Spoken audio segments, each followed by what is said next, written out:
I'm so exhausted, I needed the energy, needed to pick me up. I'm in your movie, but this is my cinema. I got that power, I'm built to devour. Anyone coming against me, I tower. I don't care for the pressure. Some of y'all leaving here in the stretcher. Took my time to go and get better. I was reading in the red letters. Ay, hit me with your best shot. I got time today. Feeling like a matador with that Red Bull. Oh, no, you can't stop me. I'm running my own play. For the game win, I can't pin anything that gets in my way. Been here, done that. You all know what we came for. Been here, done that. You all know what we came for. Energy, energy, energy. I need that energy, energy. Energy, energy, energy. I need that. Been here, done that. You all know what we came for. Been here, done that. You all know what we came for. Energy, energy, energy. I need that energy, energy. Energy, energy, energy. I need that energy, energy. Been here, we done that. We done that. You all know what we came for. You all know what we came for. We been here, we done that. We done that. Energy, energy, energy. I need that energy, energy. I'm in the game like EA. Been in my prime since pre-K. Shooting my shot from long range. Going over heads like a toupee. Treat every day like payday. Y'all been living so mundane. My work week is Sunday to oh wait, that's every day. Putting in overtime. Punching the clock, I'ma get what's mine. While everyone's sleeping, I'm living my dreams. I got a coin that's so divine. Lord, take the wheel like 10 and 2. I'm losing energy, I'm overdue. I've been on the top ropes, hitting my pulls. Watch me hit the power moves. Been here, done that. You all know what we came for. Been here, done that. You all know what we came for. Energy, energy, energy. I need that energy, energy. Energy, energy, energy. I need that. Been here, done that. You all know what we came for. Been here, done that. You all know what we came for. Energy, energy, energy. I need that energy, energy. Energy, energy, energy. I need that energy, energy. Been here, we done that. We done that. You all know what we came for. And I have already made a catastrophic mistake as I go into it. Welcome Ladies and back, gentlemen, everybody. hello and welcome to Call of Duty Elite. This has not gone well from the very beginning, but we are here to watch the very best that Europe has to offer in the first half of our show. Joining me here, of course, Chris Tunn, and well, that didn't go particularly well. We have been on hold for about 4 hours, so I had it on mute, so I didn't get anything come to the stream. But Tunn, how are you? I'm brilliant, mate. You know what? I'm very happy to be back, and I think everybody behind the scenes who we worked with last year was maybe happy to see us again after a while, but I think you've just completely ruined it immediately. if I'm honest with you, with that little stunt. Nonetheless, very excited to get into some Challenger stuff. Obviously, last year we were here for the whole of the Challengers Elite. We thoroughly enjoyed that. It's nice to dabble back in now, though. There's been the Pro-Am just gone past, so we have a good idea of what's going on with some of the top teams, and excited to see what some of the other teams down, maybe a little bit further below, are doing at the same time. So yeah, excited to jump back in. Yeah, me too as well. And I will say this, I muted my main microphone. Tanner's forgot to mute his one in our separate call because I can hear him twice. So we've managed to get all microphone problems in the way. But yes, as we have said, we are here to bring you some more of the action. If you saw my tweet, I did word it kind of badly. We're still doing CDL as well. We're just doing extra this year, and I decided to put it in a weird honestly, way. I can't bite you. I can't find you. And now I can't hear you at all, Brycey, so that's just fantastic. Oh, wow. That one. Nonetheless, we'll hopefully get this all sorted out. Audio issues plaguing us as per usual. But yeah, excited to jump in. Of course, Bryce's tweet going out there, just maybe trying to bait everybody. I'm not too sure what he did that one for. I think it was just mostly that. Can I hear you now anyway? Is that yes, you should be able to. I should be able to. Yeah, okay. You can hear me, obviously, because I've just asked that question. Right, here we go. Look, I think we're good to go now, Brycey. Look at this coming in, thinking everyone's going to think we're amateurs with this little display. Yeah. Believe it. Well, I mean, we kind of changed how we do this just before we come into it. So fortunately, we fixed that now and come through. Let's get onto our schedule, though, and take a look at the great teams we're going to be seeing today. Dizzy's Rascals versus Team War will be our very first game up on there. The name Dizzy Rascals is incredibly interesting to me, but we'll get to that one later. Then Studio Signs versus the Invincibles for Europe. After that, we will, of course, travel across the wonderful pond to visit our North American brethren. Ultra Academy North America versus Dos Tontos y Medio, and then Mistaken versus Rocker Academy. Ton, what stands out there to you? I think, honestly, I'm looking forward to see Ultra Academy up again after what would have been a very, very disappointing end to their Pro-Am. Of course, a lot of people probably had their names on their lips for the one of the teams that was looking the best, and they really were looking fantastic. And unfortunately, just how a tiebreaker worked out that they didn't advance through. Looking forward to see Rocker Academy there as well. Interested to see how Team War bounced back after what they would probably call themselves a disappointing Pro-Am. And excited to see some new names for ourselves. Of course, we haven't seen any of Silly or Signs last year, as far as I remember anyway. Going up against a team in Invincibles, who we have seen plenty of over our casting careers. Just excited to jump into something new, of course, as well, and see how things differ from the CDL side of things. If anything has changed because of the Pro-Am, etc., etc. These things always tend to throw things in the air, maybe as the new guns. Of course, we've seen the Thompson potentially be making a forefront. I'm not too sure if that'll leak into something here. Is there a different kind of meta down in the Challenger side of things as well? It's always interesting to see the play styles. But yeah, just excited to get in some Call of Duty. Yeah, me too as well. And plus, this gives us a chance to kind of wax lyrical on a few things as well. Kind of things that I almost rage tweeted the other day, but I kind of kept to myself because I believe they deserve context. A belief we had last year as well, right, is that there is an awful lot of talent in Challengers, talent that can go into the Pro League very, very easily. If since the last time you called us here, all the way back in something like start of August, July last year, we were saying constantly how we believe the teams from Challengers and the players from Challengers would make an impact in the CDL. Well, the fact that obviously we've done the CDL doesn't mean anything. What it does mean, though, is that we have had the chance to see these incredible players get uplifted. It is one of the biggest things now that the franchises are looking at, is that there is talent here and they are looking to grab them at every opportunity. So Challengers Elite is that first kind of stop shop for you to look for new players. And the same thing at the Pro-Am. I fully believe every single one of those Pro-Am teams could make it in the league and have a significant impact regardless of how their results actually went. They put on a very good show, Tom. Yeah, and we talked about this throughout the Pro-Am, especially obviously as I've already mentioned, Ultra Academy NA. It felt like they were shooing for the knockout, and we were even talking in the talent green room like these boys might actually make a run in this single elimination. You never know. And then they were just, I mean, look, it's down to their own results, has to be said, but unfortunate not to get themselves through. You talk about Ultra Academy EU as well, and let's take a look at the maps actually for the first game as we do go on with this conversation. Ultra Academy EU, they were unfortunate in the fact that they lost Harry and literally days before it came into the Pro-Am, so unfortunately going in with a roster that wasn't necessarily the one they would have expected. War were very close with some teams. I think the only team that really didn't impress me was Strike X, but I think a lot of people were surprised to even see them get to that point. So they've done well already to get past this point. Remember that these guys who they're fighting up against right now this evening are people who you'd be fighting for spots for tournaments like the Pro-Am, etc., etc. So yeah, it's interesting to see how the level is at this point and see if there is any real standout teams outside of the ones we've already seen at the Pro. But this is the series layout for the very first game. It's going to be Tuscan, Gavutu, and Bakaj to finish it off with Search and Destroy.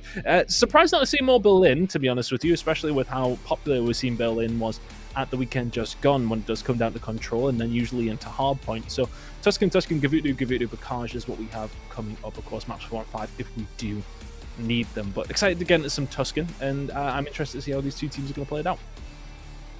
Yeah, me too. I realistically, I think kind of diving into this one straight away, I always kind of want to see these new players or players that we haven't seen before go at it, and including the old players we have seen from a long time. Some storylines coming into this as well, obviously. You know, these teams have essentially kind of shown themselves to be the very best of the best, and there is always this, I feel like, this secondary competition going on in Challengers Elite of who is standing out and who has the most hype behind them this year, right? Like, let's be honest here, as we talk about players we expect maybe to see coming up into the main franchises, there is always an inkling of people watching these and getting very gassed of some of these players and teams. Now, very rarely are we ever going to see a whole team go on, but we are going to see some of these players probably make an impact, not just in the rest of this season. We've already seen a lot of substitutions coming in, but maybe next year as well. And that's the kind of the crazy thing for me, is that this is where they start. I'm going to take a trip to memory lane, Ton, right? Because we've been here and waiting for this lobby to start now.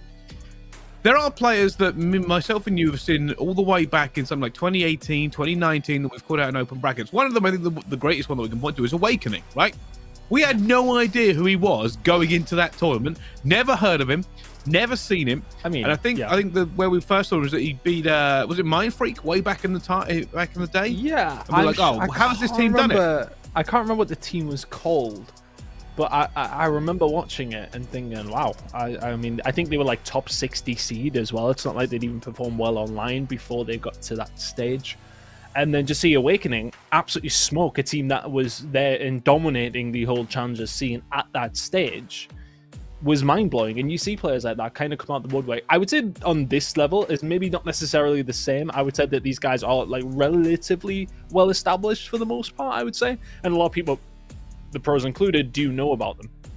Whereas that scenario, of course, when the open side of LANs was there and coming in, well, sorry, that was actually just during Challenger side of things when it was the old style, of course. But it's nice to have those LAN environments where a team just randomly comes out of nowhere. But I think in this stage as well, it's very much like people will start seeing them online because of these broadcasts. And I think it's much more, it's much easier for players to get recognized now in this sense than it was maybe a couple of years ago. So it's nice to have these broadcasts. But yeah, looking back, Awakening is one of the huge ones. I think, you know, maybe on a different kind of scale, I would say Scrap kind of had that moment at the last event at the Pro-Am. A lot of people will be looking at him now. Toronto handily putting a contract in front of him before that actually happened down. Very, very smart move from Toronto. Not surprising. He's another player who will definitely, I think, if we don't see him this year, we will 100% need to see him next year. So it is very much the breeding grounds, if you want, for these next players who are going to make that step up. I think London are the team who really have invested in that mostly. Obviously, Gizmo now going to be playing back over in the EU Challenger side of things. Obviously, we best wishes out to Gizmo, because right now, obviously, stuff going on in his life that he felt that he needed to step back to the UK, and now we have him here on the chat. So that's actually all right, Bryce. We get to jump back in. We got Gizmo in here as well. So that's going to be. We just thought we'd follow Gizmo. That's why we're coming to Challengers Elite. We just thought we'd jump in, we'd follow Gizmo around like his own personal crew of casters. We'd come through and see with him as well. But no, you are very right. His favorite. Oh, well, that makes an awful lot of sense. It makes an awful lot of sense. And here's the thing. I really have always enjoyed, and I haven't been able to watch as much of Challengers this year as I have previous, because obviously with all the other commitments we have going on. But we are now doing both. So there'll be an awful lot of Call of Duty from us, and hopefully we'll know even more after this one and say, hey, we saw that guy, and that's how they should end up picking up. Expect us to bleed into our CDL broadcast as well, but like, hey, we know who they should pick up from Challengers at the same time. But no, one of the other great part for me is now obviously we get to see these teams who have battled here, and there is no underestimation. It is a battle to get into Challengers Elite. You see the tweets come through every single time that it happens about who has made it and who has not made it. And then as things go on, we find out who essentially becomes the best of Challengers Elite as well. And we're here for the rest of the season. But it all starts with a single step, and that single step is in fact going to be right here on Tuscan Hardpoint. Tan, as we get into this one, is there anything you kind of expect out of this season? I'm interested on the European side to see how Gizmo does fit into that Ultra Academy EU team, because they hadn't necessarily, outside of obviously Minnesota, been performing as well as maybe some would have expected. Of course, Vortex has kind of been the quote-unquote raid boss when it does come to EU challenges for a couple of years now, and we haven't seen his team at that level this time around. So interested to see what happens with Gizmo on that side, but very excited to see how Team War are going to bounce back here. Dizzy Rascals have got plenty of players in there we know about, but Team War, obviously at the Pro-Am, did not get the results that they wanted, but I've seen a couple of their games. Wardy had a really decent tournament. He'll be another player a lot of people will be looking at in the years to come, but interested to see how Team War can kick off their elite season here up against Dizzy Rascals. Well, Team War obviously coming back with a chip on their shoulder from it, and they'll be looking to put as much hurt as they can straight away. At the moment, sitting on the P1. And now just a ball with Denza, and he's just waiting for them, laying down and trying to get that player by pillar, but not going to be quite able to. At the moment, Dizzy's Rascals really struggling to get anywhere. Yeah, 4 in a row for Wee Man. Already kicking things off nicely for his team. They're going to try and push it through around the outside. They're going to try and find a couple of kills. Well played by Dizzy Rascals, though. They're just going to back on down. Give that one up. Smart idea. And lock themselves in for PT. Look at that spawn that's going to come in from Church, though. There's going to be all 4 members of Team War able to converge here towards the back. Whalers has done a good job just about surviving. He shut down the push for now, but it's going to come in a second. This is it. A little bit of time here after that. Nobody watching mid alley. P1. They're looking for it, and Baby Connor's going to get that first player going down, looking for the second one as well. Calls it perfectly against Wee Man, and now looking for the back, and that's Baby Connor. And that has been a real thorn in the side of Team War. They haven't really been able to get it off it as he's just held them completely at bay, and hopefully then get some time off of this one. If anything, it's a mistake from Dizzy's Rascals there, because nobody watches mid-alley from Church. 3 of them run down, but Connor deals with all of them. Momentarily, Wee Man will get himself inside, but Dizzy's Rascals, for all that seemed that the spawns were staying in their favor, the control was in their favor, as Maple absolutely spits on Dizzy. They don't really have anything to show for it. Only 12 points or so to go so far. And it's all going to be about this rotation over towards P3. Dizzy's going to be the one making the way through his tiles. Sees Wee Man here in the left corner. SMG should always win that fight. It's a big one for Dizzy to win. And the rotation is there for the Rascals.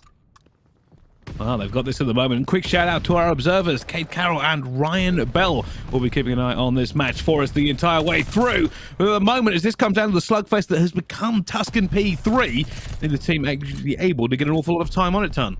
Yeah, kind of having a good time over towards the back, though, but there's not been much control of the broken alleyway, but you're all just running into the fire of Connor. He's been back here for a while. That's 5 kills in a row, looking to make it 6. He doesn't need to, though. His team now have a little bit of control. You can see Dizzy pushed up, watching the alley from Broken, where the pressure is going to come from. All pressure that was coming in from tiles is negated because Whalers has locked that down. The spawn is there for Dizzy's Rascals as well. Picking up a lot of time here, but still 20 seconds to go. Team War trying to force them back in. Well, they're trying to, but it's always a little bit trouble here for it at the same time. This is Rascals, though, still getting a good amount of point. And eventually, Henry is going to be left alone to get that scrap time as we head towards that rotation. You can now see both teams posturing for position around Church. This is Rascals going to try and hit this back. It's only Maple who stands in the way and sees BB Connor. And he's looking for Dizzy. He knows somebody else is there because that stun hit him in the face. And eventually we'll see him, but that tank is bulletproof and he's not going down without a fight. No Whalers towards the back there on the Wee Man as well. It's going to be about the exchanges inside of Church. It's going to go the way of Dizzy's Rascals this time around. The spawn's still there, though, for Team War. Can they find the break here, Bryce? Oh, they're looking for it. You can see at the moment, BB Connor trying to get that side Church down as well. He sees Wee Man. Oh, that's and both teams just making sure they can try and get something to do. Eventually gets a good shot on him, but Whalers looking for one on the back. Not able to find the third as well, though, as it will be Team War to grab control here. 25 seconds left. Last push for Dizzy's Rascals. They're going for this one and not the rotation. They're looking for it with huge numbers coming flying through. And I'm not sure they're actually going to get away with it as Wardy's just trying to play around with BB Connor, and he does. And that last player Whaler comes through. And it is going to be Team War here, and they're also going to have that rotation ton. Yeah, spawns come in over towards P2, towards the courtyard, and it just makes things a lot easier to lock down the first rotation in. But we know how hard it is to actually lock down a decent amount of time, unless your name is 100 Thieves. Then let's see how you can get it going here, though, if you are Team War. The break's going to start coming on through. Dizzy will find the first kill, Henry with the second as well. And look at the pressure that's coming in. Wardy surviving well. Staying alive may be crucial here, as Denza's going to find one down low. He will eventually fall. But 2 members from War going to start pushing in from the front. It'll be BB Connor to find some. And the numbers are here for Dizzy's Rascals. And they will find the break on through, and Team War being dealt with. They have completely pushed them out at the moment. However, those nades are coming running through, and you can see the pressure now coming back in from Team War. They have managed to get bodies back into the point. They come through underneath and have done all the hard work that Dizzy's Rascals put into getting that has been wiped away very, very quickly. How does this baby Connor still alive, by the way? Just laying down. I don't think Maple ended up seeing him. But Team War out ahead. They'll get that scrap time. And already, Wee Man is on the rotation, but he is heavily, heavily outnumbered here. Not quite outgunned yet, though. They are looking for him. He's back secured. He knows his teammate's going to be with him. That flank comes in at the same time. And it's a beautiful rotation coming in from Team War. Dizzy's Rascals had the numbers, but didn't manage to get anything from it. Yeah, just having a look at the kill feeds as we get that first rotation in, very even across the board. The only outlier would be Dizzy, but other than that, very, very solid from everybody on both teams. They have been putting down the numbers, but I think the difference has been it's when Team War get control, they seem to do a lot more with it. Let's see if they can continue to do so. It's going to be about a 30-40 point lead heading into this second rotation. We're about 20 seconds into P1. And Team War still with control, but not picking up much time themselves. It's going to be Dizzy's Rascals over towards that P2 spawn. They want to continue to lock that in if they can, but they'd like to break it with 30 seconds to go here. Feels like they're very hesitant to find a break here, Bryce. Just almost like they're trying to lock them into P1, but it's free time for Team War. Yeah, and this is a little bit of a different kind of a situation now for Dizzy's Rascals time, and that's what you've got to keep in mind. First time around, all the way through that first set of rotations, these two teams have kept it close, and that allowed them to play very standard hardpoint. You can make sure you can rotate at the right times. You can fight for scrap time if you don't have that rotation. What it now does for Dizzy's Rascals is it kind of flips it on its head. Not only do they have to have these first rotations, but every time they give up scrap or try to go for an early rotational well, they can get themselves further behind. They cannot afford to make many mistakes now. They have to claw this back to an even footing. Yeah, it's one of those leads, isn't it? It's not insurmountable, but you can't really give much up, which deters the rest of your hard point. But again, here for Dizzy's Rascals, they've got control of P2, but they're not really picking up much time. Is that down to Team War just being a nuisance? Is that down to Dizzy Rascals not knowing where the control is that they have? Obviously, for us, in hindsight, we can see absolutely everything. So can Dizzy. My goodness, that's 3! And the first 2 were quite outstanding. The third will come with the help of his teammates, and there's the break they needed, but it's only for 20 seconds. We're seeing these moments for Dizzy's Rascals, but it's not amounting to very much. Team War are locking it in without much flashy moments. Dizzy's are finding those moments, but are they getting enough for it? I'd argue not, Brycey. Well, this is what it comes down to now. You have done the hard work. Can you find some magic? Now look, they're looking them in P5 at the moment here. They're not really able to get through. Wardy's going to take down BB Connor, surely. Whalers almost gets guns as well as Wardy takes him down. And this is not leaving them an awful lot of positions to move here. Dizzy's Rascals obviously late to the rotation after fighting for that scrap and have now found nothing towards P3. They are being rebuffed at every single course. Look at the spawn though that comes in from Dizzy over towards Tiles. They'll know about that because of where Wardy is there now, and he just freely walks in. That should be the break, surely, for Dizzy's Rascals, but Wardy and Wheatman turn it around. The coordination just maybe not there from Dizzy and his squad trying to get this rotation in. Those kills coming in for Wardy. And that spawn really did bless them just a little bit, Bryce, but they weren't able to make it work. Whalers will find 2, though. The scrap time will go their way. And this rotation is looking like it's going to go their way as well. Team War going to have to find a break here. Yeah, and this has actually gone from bad to worse for them. I said they were a little bit behind before, and they weren't able to find anything on that rotation. Seeing to Church, desperately hoping for it now. Dizzy's going to have to go big again, not quite finding it. Keep an eye on this backfight, actually. 2 players right next to each other and didn't know. BB Connor somehow still alive for it, though. And Dender's going to be all alone here at the back here. If he gets this timing wrong, he's going to go down. That's exactly what has happened. Whalers has found him, and now they have the opportunity to get some time back on the Church. Wee Man already trying to make that not happen for himself, and Wardy comes through as well.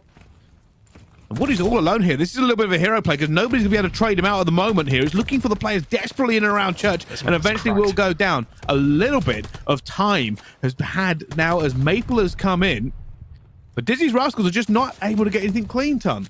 Yeah, that's the problem. Look, they've momentarily find a couple down, but Team War are maybe the ones that I want to give plaudits to rather than maybe go on to Dizzy's Rascals that they're not getting enough of their time. I think Team War are just playing very, very awkward. They're one of these squads who know how to play their lives, very experienced, if you like.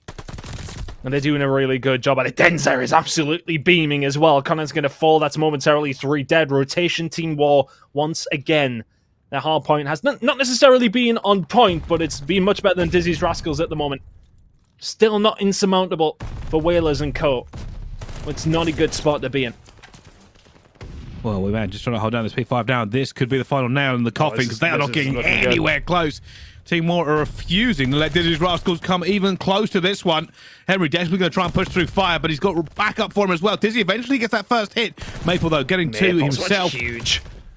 And it's just not working out at all. Eventually, though, Dizzy's Rascals do break in with 25 seconds left to go as Wee Man comes flying through for the scrap time. And there comes Dizzy through the door. Actually catches a stun to the face. He's trying desperately to hold on to this one. And with 16 seconds, this is what I talked about. Team War can continue to push the issue now because they don't have to worry about this rotation as much. They are so far ahead that Wardy's going to try and make an issue for it. And even on that rotation, even on the rotation, Dizzy's Rascals have found themselves between a rock and a hard place. The hard point is just out of reach. And with 4 seconds left to go, BB Connor has to sprint straight in. He's not going to be able to do it as he goes down. And that's the first map to Team War. Yeah, very, very clinical from Team War, if you like, when they won their rotations, when they found themselves in a comfortable spot, they were picking up a lot of time. Dizzy's Rascals, it felt frantic. It felt like every time they picked up a decent amount of points on the hard point, it was because of big plays like this, like from Connor. When even that point in particular there, Bryce, he found 3 massive kills after the team didn't necessarily watch the Church alleyway push, and they got like 6 points from it.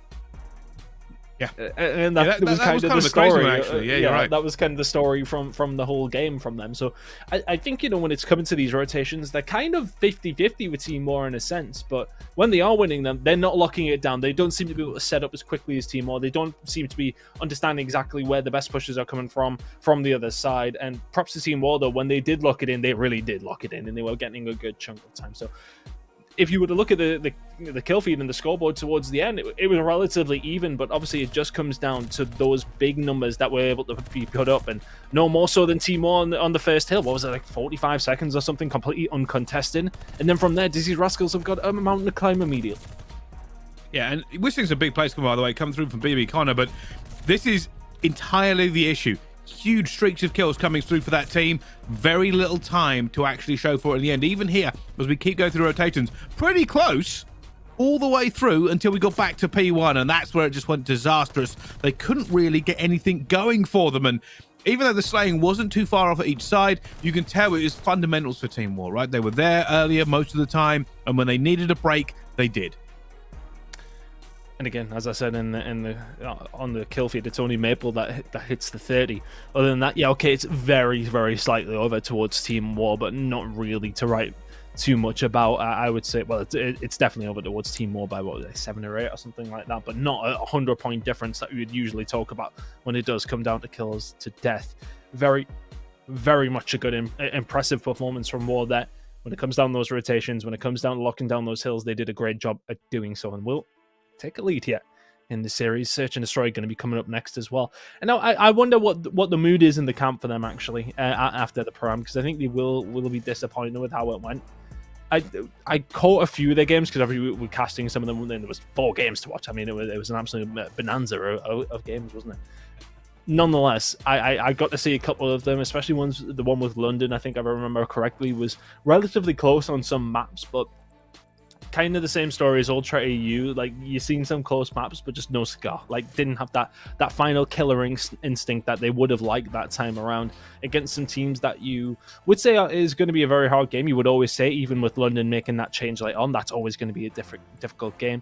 But then, of course, when it comes down to it, when you're playing up against some of the other teams who are like maybe a little bit further down and you can't get the business done there, that's when it stings maybe a little bit. So let's see if, in the years to come or in the rest of the season, they can maybe step up. And, of course, we've got Toronto, the Challengers event coming up there at the end of May when we're going over there, of course, for the CDL event. So that's going to be super interesting. So these guys will be concentrating on that. I think it's about leaving it in the past, but maybe they have a bit of a chip on their shoulder after that one.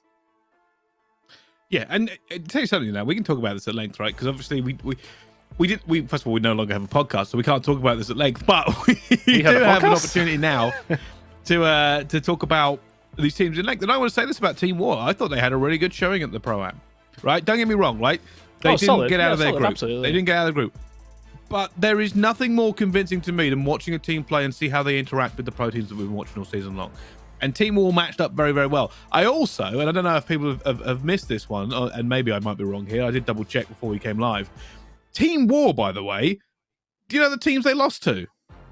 It was a very hard group, if I remember rightly. It was New York and LA who were in the final. There you go. That was the final of the Pro-Am, was 2 members of their group, right? So, like, you're looking at that, the winners of the entire thing were in their group, and the second place was in the entire group. I was trying to remember. Take that what you may, right?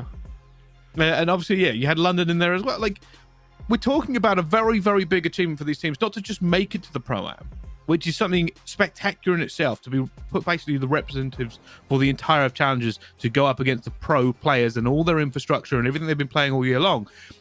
But when I watched War play in that Pro-Am, I was more than impressed. It was to the point where I was like, not only do I fully believe that if they were a full-time team in the CDL, they would do pretty well, right? Don't get me wrong, I don't think they're winning a championship out the gate or anything like that. I'm not going to sit here and pretend that they do. But I do think that team would pretty much come maybe mid-table, do some work with it as well, and I'd like to see how they develop. Yeah. The players are certainly going to be on the radar for a lot of these franchises. I don't think there's any of the players that I saw at the weekend who I don't think has at least not made some sort of note somewhere on some franchise's roster as a potential in the future. And Team War, while they'll come away from it being 0-3, coming back in Challengers Elite, there's absolutely no shame in it. And I fully expect this team to be absolutely smashing it this Elite season again. 100%. I went on a bit of a rant there. Oh, man, honestly, we usually have time, so you go ahead.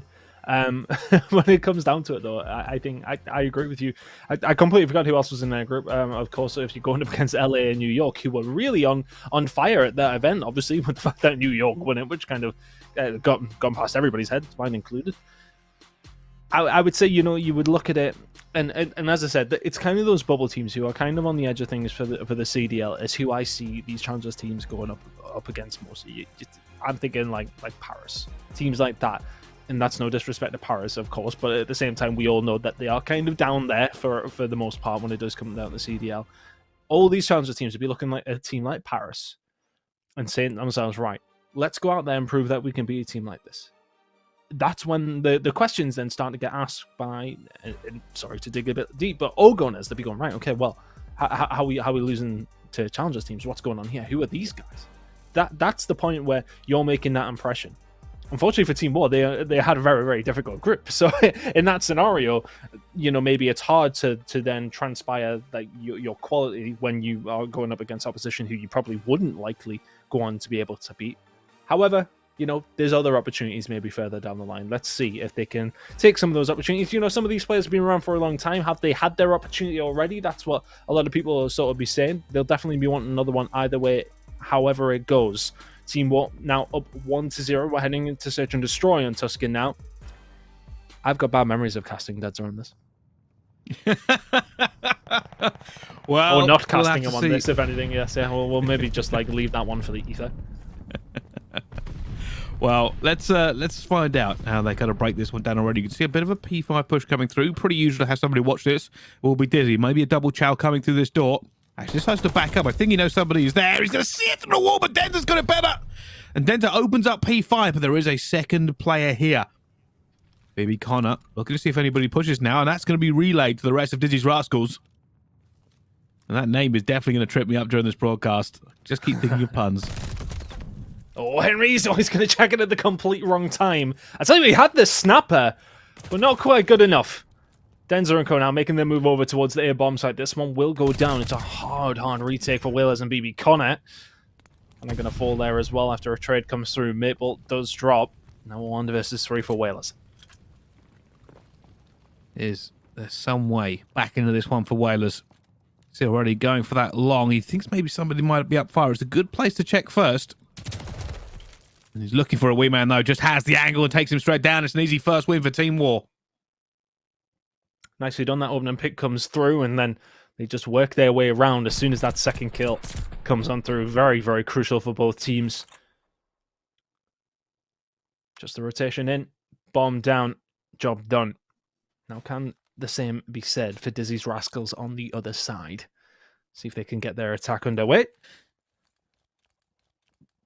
Well, it's going to have to try to get back into this one. Of course, the hard point not really going their way. Hasn't started off so far on the S&D. Nade's going off the top to begin with, and that's a very aggressive push coming in. You can already see Wardy getting up here, and that's obviously with those spawn changes that come through. I know a lot of people will struggle with this. Attack is incredibly difficult now on this map because you just don't have as much control as you would like. And any avenue you choose to push is going to have some corners to get through and some choke points. And already Wardy has taken down Whalers. And by the way, Wardy going a little bit rogue here, being aggressive for it. I think he's been caught. Does manage to get away with his life. Plays it a little bit cautious. Henry called that one perfectly, Ton. Yeah, he played that very, very well, but kind of got caught with his pants down initially. And I kind of want to go back to it in just a second, but it's 3v3 right now. That stun check that comes in at the beginning doesn't necessarily work out for Dizzy's Rascals, but this has done in the end. 3v2. Maple towards the back, sniper in hand, and Wardy needs to get over to help his teammates out. B, going to go down Wardy. SMG over the other side of the map as well. It's going to have to come in when he can find a close quarters battle, or hopefully Maple can find some angles to help him out. It's dangerous for Maple. This is just not exactly the perfect loadout for him pushing this alleyway if he's going to go to. Don't get me wrong. It's very, very good when you've got it and almost takes down Connor. Not going to be able to, though. Wardy now left in the 1 versus 3. Down he goes. And they locked this one up. I said attack might be difficult, but at the moment, both teams are pulling it off. I think Team will be disappointed with that one, considering how Wardy did at the beginning of the round. What I wanted to speak about was that stun check that came through. You could see it was even lined up. I can't remember in particular who actually threw it, but it was from the side of Dizzy's Rascals to stop that push coming through outside of Church. Wardy seemingly gets through and misses that stun that does come over the top. Completely undetected, slips through mid alleyway, finds one, nearly finds a second. If he finds that second, it's all of a sudden it's a 4v2 instead of what was then still a 3v3. So unfortunate on that side of things. Stun check's going out as well. Look at this aggressive push from Dizzy's Rascals, though. They're going to be ready for it. They are. They've got so many bodies here as well. Henry, though, is going to be in a great position. Going to find one and actually holds trigger for just a few seconds. And this has put Team War Bomb going down. Alone. Team War, though, with bomb down, slight advantage for them. Do they have any room to maneuver? Whalers and Denz are about to go head-to-head. Neither are actually able to get that gunfight away. And Dizzy's Rascals look a little bit hesitant for it. He's going to see the legs. He's going to do it as well. Denzer just flies out of top radio and finds him. And now Whalers left alone on 1 versus 2. I thought Dizzy's Rascals had a great job in trying to bottle these players up. And somehow they find themselves on the losing side. I say that at the moment. Whalers has to find Wee Man. He's looking for him now. Oh, he's checking every corner but the one he needs to. He's so close. He just didn't expect Wee Man to literally be next to the bomb. And that has the time all run away. Wee Man has done it by doing nothing. Yep. Bomb is done for, and that is going to be that for the side of Team 1. Wee Man wins the gunfight on top of it as well. Fantastic stuff from Wee Man, just managing to stay alive. And I actually love the play from Denzer as well. Getting top church control, you can kind of make your move either way. If your teammate goes down, you can move back up through radio, you can go Church Alley, you can wrap all the way around. There's so many different angles that you can pursue from that point. So, well played from Denzer to go for the advantageous position, wins his gunfight, makes it a 2v1, then a 1v1, of course, with just too little time on the side of Whalers. Now, 2-1 to Team War. Can Dizzy's Rascals find another attack? It's been all attacks so far. Stun check. Does it work this time? Oh, they're trying to find out. At the moment, all good. Whalers worried about somebody pushing as well. Wee Man trying to find Connor. He's getting some hit markers. Wardy, though, does eventually get that first blood onto Henry. And now it's a difficult push for Dizzy's Rascals. They're playing it slow here at the moment. They don't have numbers. They don't have any positions they can really start pushing either one of these bomb sites either. They are hoping Team War makes a mistake, Ton. And looking at the line that they've got set up here, I'd imagine they probably won't defer from it. I'm curious if there's any snipers on the side of Dizzy's Rascals here, and that might be the way to break through. I don't think Whalers will be. And you can kind of see, I think that's just an AR. Either way, he's being beamed, so 4v2. Looking like a defense is going to prevail for the right time for Team War. 2-2 would have been a very different scoreline than the current looking like 3-1. But look at this push that's going to come through. It's actually going to be Dizzy that makes his way through. Has he got through undetected? I don't think Connor has, though. No, he's going to get caught. Now a 1 versus 4. And this is a tough spot for Dizzy, although he's going to spot one. Is he going to see the second? Not in time. And Wall will find the round. Dizzy's Rascals, they're just not able to find any purchase. Team Wall hold their angles, find their shots. He hasn't, has he? Oh my goodness me, Maple!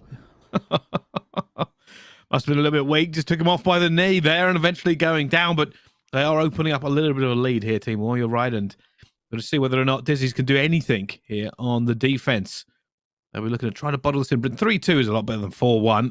That's been said about 1 billion times in Call of Duty history, but it remains very much true. That's one of my go-tos. Oh, I know. I'm very well aware. Oh, Whalers almost gets his nose ripped off by Maple, but not quite. There is a push coming in towards P5 as well. Bearing in mind that something down, and somehow they found first blood again. Wee Man opens up proceedings this time.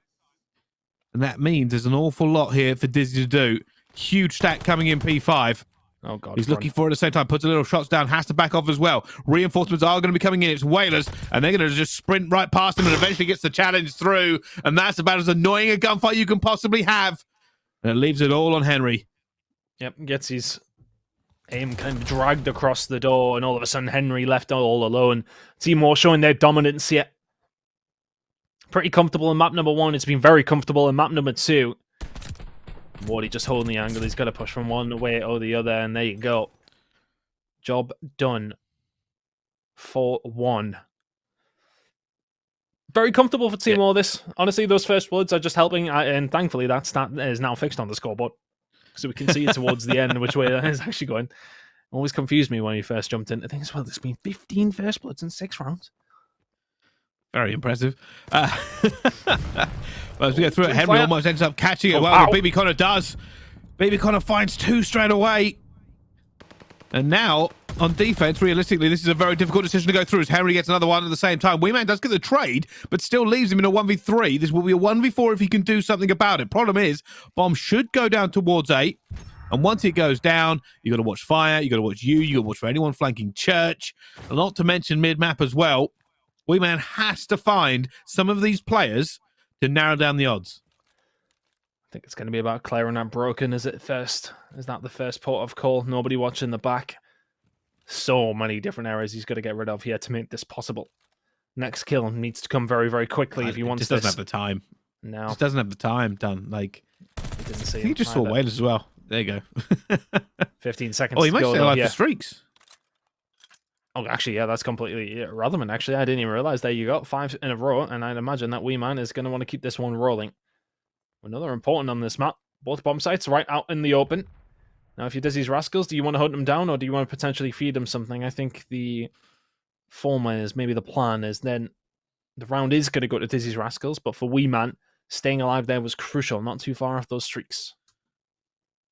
Yeah, had to stay alive as well. And the problem was just going to be time, right? No matter what he did there, essentially they were going to play it against him. There was too many bodies. If he found another one, like brought it down to a 1 versus 2, it's always plausible because he could start playing in the bomb and use that to bait people in. Unfortunately, he just didn't find the players and eventually found Whalers, but that was never going to make him do anything with 25 seconds left. And now they're watching for that pre-fire again. They're wise to it this time. You can see already they've taken A control here. A bit of a big push coming in from Dizzy's Rascals, and they may end up finding Wardy on the other side of it. Can they find this push through? Wee Man looking for the battle against Whalers. Oh, that's fortunate. Denza saved him. Thank God, Denza. My goodness, Wee Man was dead to rights there. Denza will find a second one on the bomb site. Maple will then fall, though, as he has infiltrated this area. Now pushing forward, but Whalers will find one himself. 2v2 from a 4v2. Dizzy's going to fall, though. That's bad timing. And all of a sudden, it's Whalers left alone. Team War. A chaotic round number 6. And another one will go their way, sorry, in round number 7. And this was the final kill that comes in.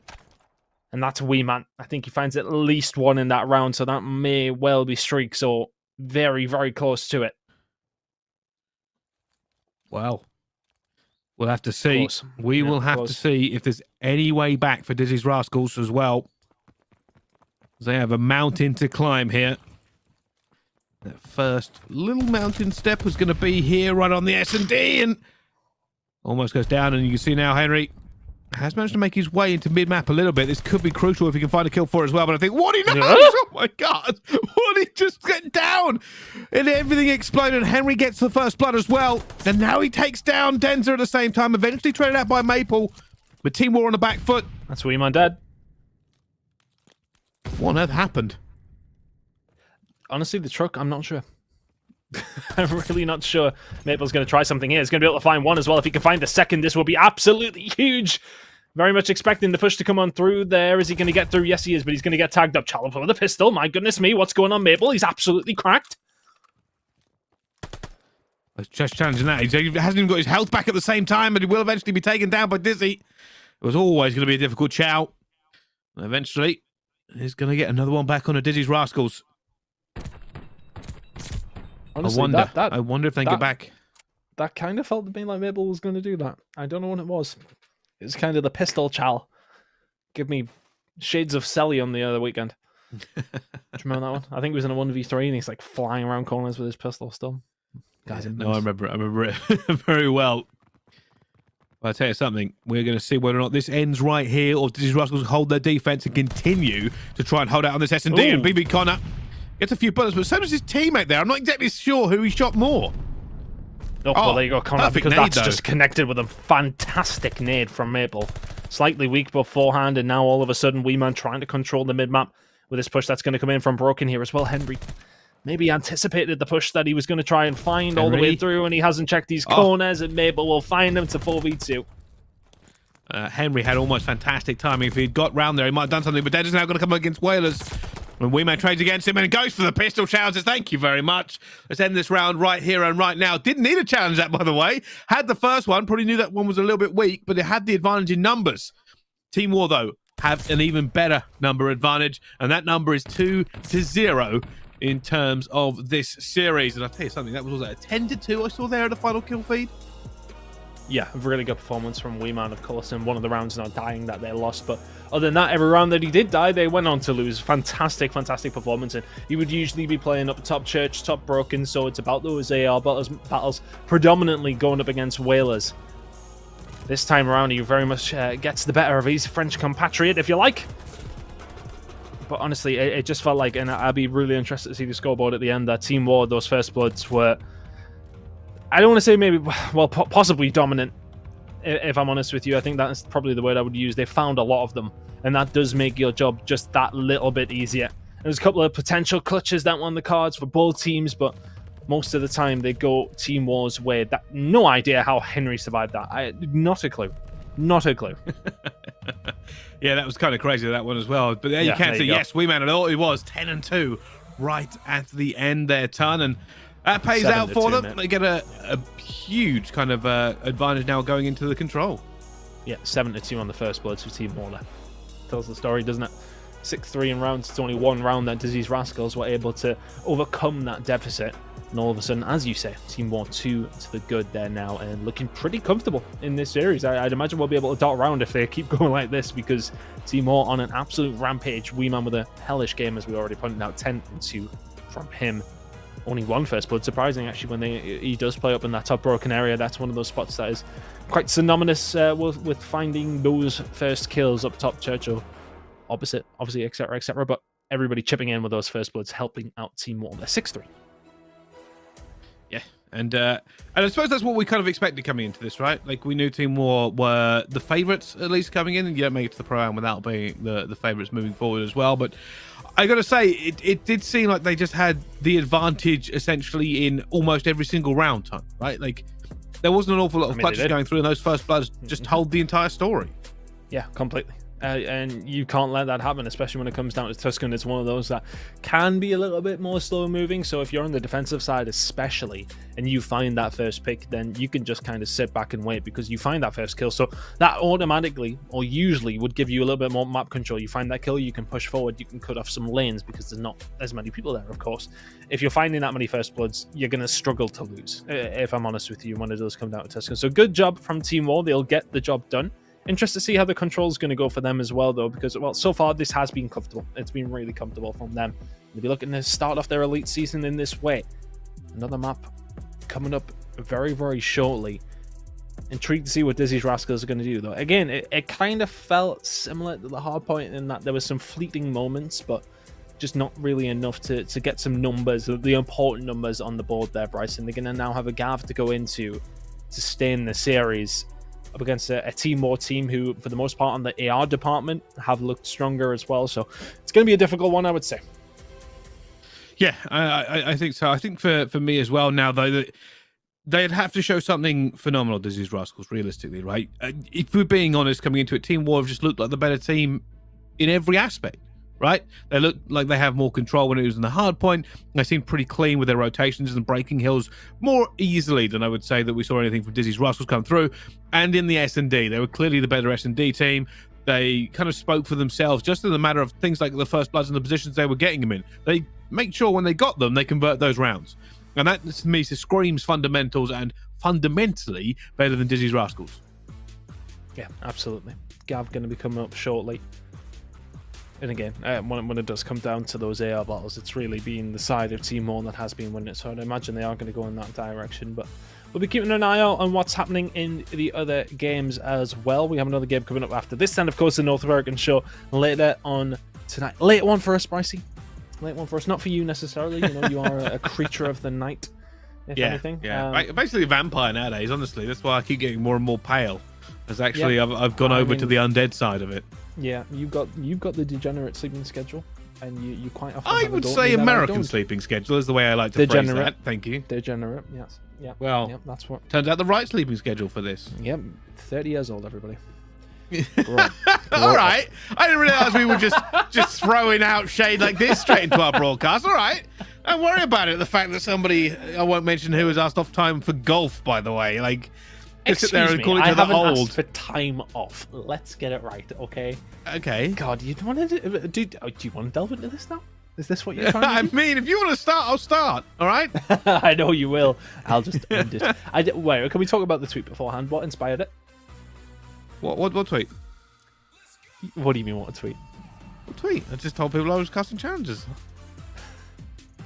You are a man. I may have missed off some words, admittedly. You know, I'll give you that one as well. But we're getting off topic, Tan. Let's talk a little bit about Matt series and what we kind of expect to come from Challengers Elite, because there is an awful lot of season left to go, right? Like, there is a ton more games to play out in this one, and of course will play us all the way towards the end here. And I'm going to kind of put you in it here. I think one of the biggest questions that people are talking about at the moment, there has been a very, very big roster move just happened in the European side of Challengers Elite, and that's Toronto Ultra Academy EU, and it is going to be the fact that they now have Gizmo. What do you think?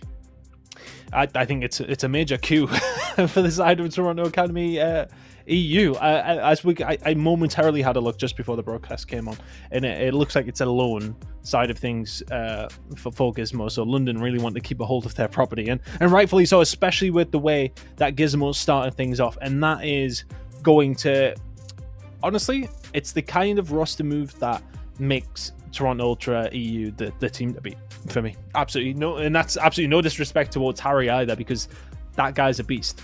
But Gizmo, how well has he played so far this year? And how good have our observers been over here? Cade and Ryan, thank you very much. So far, so good, boys. Honestly, I'll be writing a report. I won't be writing any reports. Let's be honest. But you've done a yeah, great you can job barely so write, far, right? So. Yeah, well, no, I can barely spell, read, write, and whatever. You know, I can speak though, Brycey, and that's what we're going to do here. When it comes down to control on Gav, it's very much about the AR control, making sure that you do not get 4 dead when you're on the attacking side. So the defensive side of things can't trap you in your spawn. So far though, for Team War, they managed to find a break over towards it. This is a very big map for them as well, and at the moment they're going to try to do everything they can to bleed these lives away from Team War. At the moment, rebuff that first push coming through. They haven't got any too much danger going on towards B. You can see there's going to be a push coming through, though. Denter's already cracked that bottle straight open, and Henry managed to put that lid back on. Wingman going to try and get through here, and he looks for Henry as well. The bounce gets him good. And they've cleared it up as Ward is now pushing through in the top green. He's going to find another player at the same time, and that is going to be trouble. Keep an eye, though, because Connor will probably be looking to try and get a flank here to cut down any reinforcements coming through. You can see him now going up to top ring. He needs to win that gunfight at the same time. He gets the first one, but not the second. But Wingman's under so much pressure, and those nades eventually tell.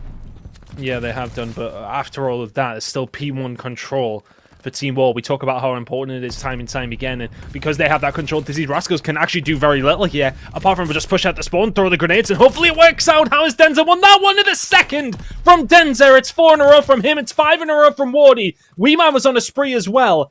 4 and 1 out of him, but the dominance from Team War continues. This AR battle that we talked about, time and time again, Team War are the ones winning it, and they may well close out control very, very quickly if they keep on this way. B, plenty of progress made over towards that. They may well concentrate their resources over towards A, and then have another look at it.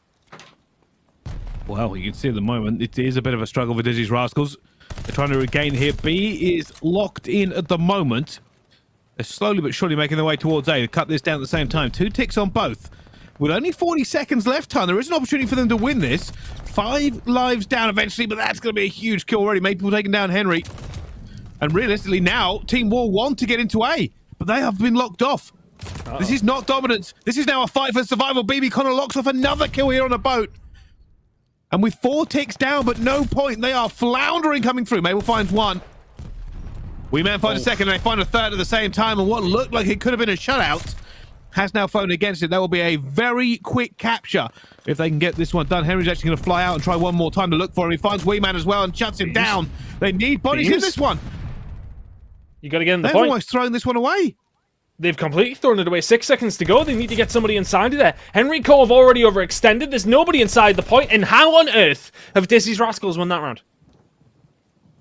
What? I can't believe it. I genuinely can't believe it. They looked like they were in the driving seat for the majority of that game. But when they gave up B, they tried to get towards A, and they just weren't winning the gunfights. And when you're not winning the gunfights, well, you can't get A down either. I thought they might try and get a quick stack on the way to at least get them that time left. They still had the lives for it. And they're probably kicking themselves over that one because that felt like a done deal. As far as ticks go, I believe that was 3 or 4 for the side. Honestly, I kind of half didn't keep count because I was kind of like just expecting this one to be over. But now for Team War, okay, well, look, they only lost an attacking round, so it's not the end of the world. But that will be one that will probably sting because it felt like they had it in their back pocket. But now for Dizzy's Rascals, you need to make sure that you do not all fall. And Willers will make sure that that does not happen. As he finds 2, they will get a little bit of room to breathe here outside of Cliff. And we'll find their push over towards A. At the moment, doing a little bit better job though. Keeping an eye on Team War. They have got bodies here. They are ready to snap this trap shut. So they're already trying to go through. Katesh coming through. Den's going to find that first kill to Dizzy. I don't know how he got through there with no trade either. Whalers going to be the last one left up top boat. They still haven't actually managed to get him. Whalers eventually will try and go down. But I'll tell you something at the moment. Whalers is still somehow there. Whalers is just, he's just chilling top boat. And I don't mind the play, honestly. Make sure you survive. Means that the other team are going to be looking for you. Means you have a get out of jail card here. Willers may well not be helping very much now, but he is in the position to do so, I suppose. There we go. There you go. And there's the break. Nicely played from Willers. I actually don't mind that at all. Held his trigger just a little bit and has allowed his team a momentary lapse of pressure that has been coming in from Team War. But 23 seconds remaining, Bryce. They still need to get inside. They do, and all that time of Whalers staying alive, they haven't really been able to capitalise on it.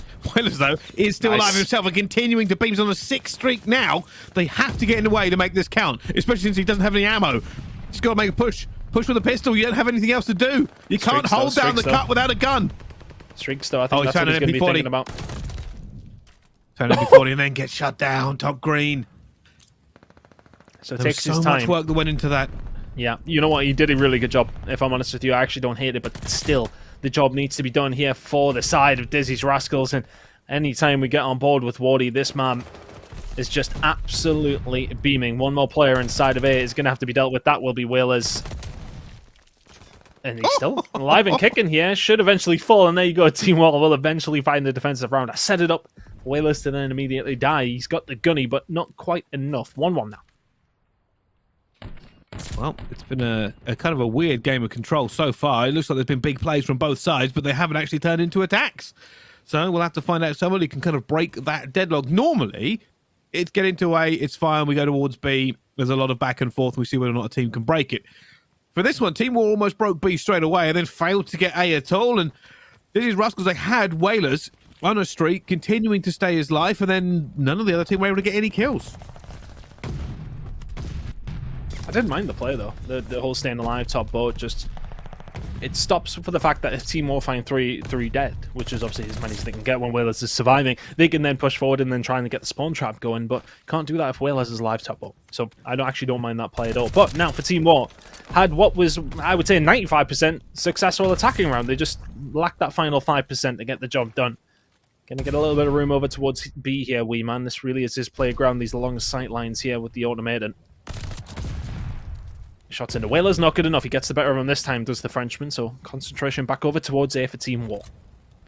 Yeah, I think if anything, you can see it's a little bit of a shift in Team War's tactics here. They will definitely capitalise on A when they get the opportunity this time around. You can already see them putting more and more bodies towards this. They are now looking for some sort of control over it, though. So nobody plays around. There's a player behind him who's got up on top boat. That's not going to be known. And eventually, Dizzy's going to try and make himself go through this one as well. And he goes up and down the stairs. Henry's getting kills at the same time. He's just being a nuisance. Now looking for this last kill. Gets Wee Man as well. And it's a great break by Dizzy's Rascals. Yeah, that's unfortunate for the side of Weeman, to be honest with you. I think they kind of both push past each other, and that completely breaks the setup that came through for Team War. They are going to find a breakout over towards Cliff, if only momentarily. Connor and Co are now pushing up 15 seconds to go here. Neither team has really had much success when it comes down to the attack. Team War will maybe feel the more aggrieved. They will eventually find a way through here. Whalers is here for the contest as well. He will eventually fall. He does find the trade though onto Maple. And can Team War lock this in? It's only Henry who's left at the moment. Shot's going to go in. He's now going to find Wardy as well. And if I'm honest, I'd like to see Wardy just maybe set up a little bit. They went aggressive for the kill. They need to lock this in. They are going to try and do exactly that, but this may be the same story again. Tandenzalo going to fly around the back, have to take on the Henry, and they get shut down again. And this is the same old story. They just can't get anything going. Both teams having this defense and just refusing to budge, refusing to let the other team do anything. I think at the moment, if it continues this way and Team will hold their defense, they may have more ticks from that 4 in the first round. Yeah, it feels that way. I think it was at least 4, wasn't it? It might be the difference for us. He didn't. God damn. All right, we'll have to find out. But first, Team War are going to have to hold this. Wardy making the plays at the moment, 19 and 13. And here comes that original push. You got one by B, sitting on that incredible piece of chest high cover. And now the rest of the team are going to try and deflect today. They need to make some kills, though. They're worried about this push. Already you can see that first tick rocketing up for them. Weeman, though, with the first nade. Maple will challenge front here in just a few seconds, and eventually gets gunned by Henry. And that has actually forced Dizzy Rascals to come off the boat. I have to jump out, and you can already see that Weeman is getting himself some control over towards P1, so going to be forcing the issue now. Dizzy Rascals are going to have a couple of bodies to get through before they even get next to boat, but there's actually a full-man stack outside the boat, and let's see how Team War deal with this now. The shots are going to go in. Maple just about surviving up top here as well. He's got company as well. Whalers will then fall. Is the third going to be there? That would have been a hell of a snap. Connor will find some shots, but not before Maple puts him into him, so Weeman finds the kill. Is he going to find another here onto Dizzy? Not quite. Still a little bit of pressure here for Dizzy's Rascals if Dizzy can survive. Well, this is everything. He needs to find some kills here to relieve the pressure on his teammates. They are going to be looking for him. And you can tell Team War are looking for him at the same time because they know he has slipped the net somewhere and he is just running left, right and center trying to play his life. Eventually goes down, but what this has done is open the door. B is now slowly ticking up, and that's the one thing they do not want to give away. And there's massive kills by Whalers. And Team War don't know what to do now. They're going to have to just cut A and run towards B. That second tick is going through. Nobody is here. Where is Team War? The nades have to rain in as it's coming very, very close towards it at the same time. That's gone. Whalers gets 5, and now B is gone. They have just let this one go, War. They've completely let it go. This is for the win here as well. So now Dizzy's Rascals, you have it in your locker to get this one done. But if you're Team War here, this is still not impossible. You can still, if you can find Forthead, you can push them in their spawn. The lives are not so insurmountable. It is still doable for both teams here. But you would have to say it's advantage over towards Dizzy Rascals, but the shots from Mabel not quite enough to find the second. Dizzy and Co trying to get some purchase over towards A now, but the kills are starting to come through for Team War. Can they force them back? Well, those 2 kills going down. The problem is every time they lose a bad trade here, Team War, they're going to be under so much pressure. They need a wipe. We're still trying to get through it as well. Henry needs to stay alive here. He needs to stay alive for his teammates more than anything. There's gunfight at P1v1. If you go down and they push up, you could be locked in. They win the majority there, Brycey. 8-12 now. 35 seconds to play with. Look at the man coming around from behind, though. It's going to be BB Connor. He's going to find one. He's going to get out as well, but Wardy turns and burns. Will find the second as well. Shot's going to come in. Mabel will find a third, and all of a sudden, it's only Henry that's left alive. He's going to fall, and now here comes the spawn trap. You have to be so careful, but you have to be quick if you're Dizzy Rascals. 15 seconds. Well, Dizzy Rascals is trying to make this go, but they have just been shut down at every single point. My God. Maple. That's a clean sweep for them. And Team War were under the gun for the majority of this round, and they have found the defense. It comes down to a 3 versus 3, but they are nowhere close. And I genuinely don't know who has defense now. It's close. It's really close. It's 1 tick is a difference, or it might be a draw and come down to the kills. That's how close it is. Well, let's find out. Who got it? Is it that push that comes through from Dizzy's Rascals that gets them it? Yes, it is. Attack for Team War. But We've seen both teams have success on their attack, but yet to finish one off. It's been all defense all the way.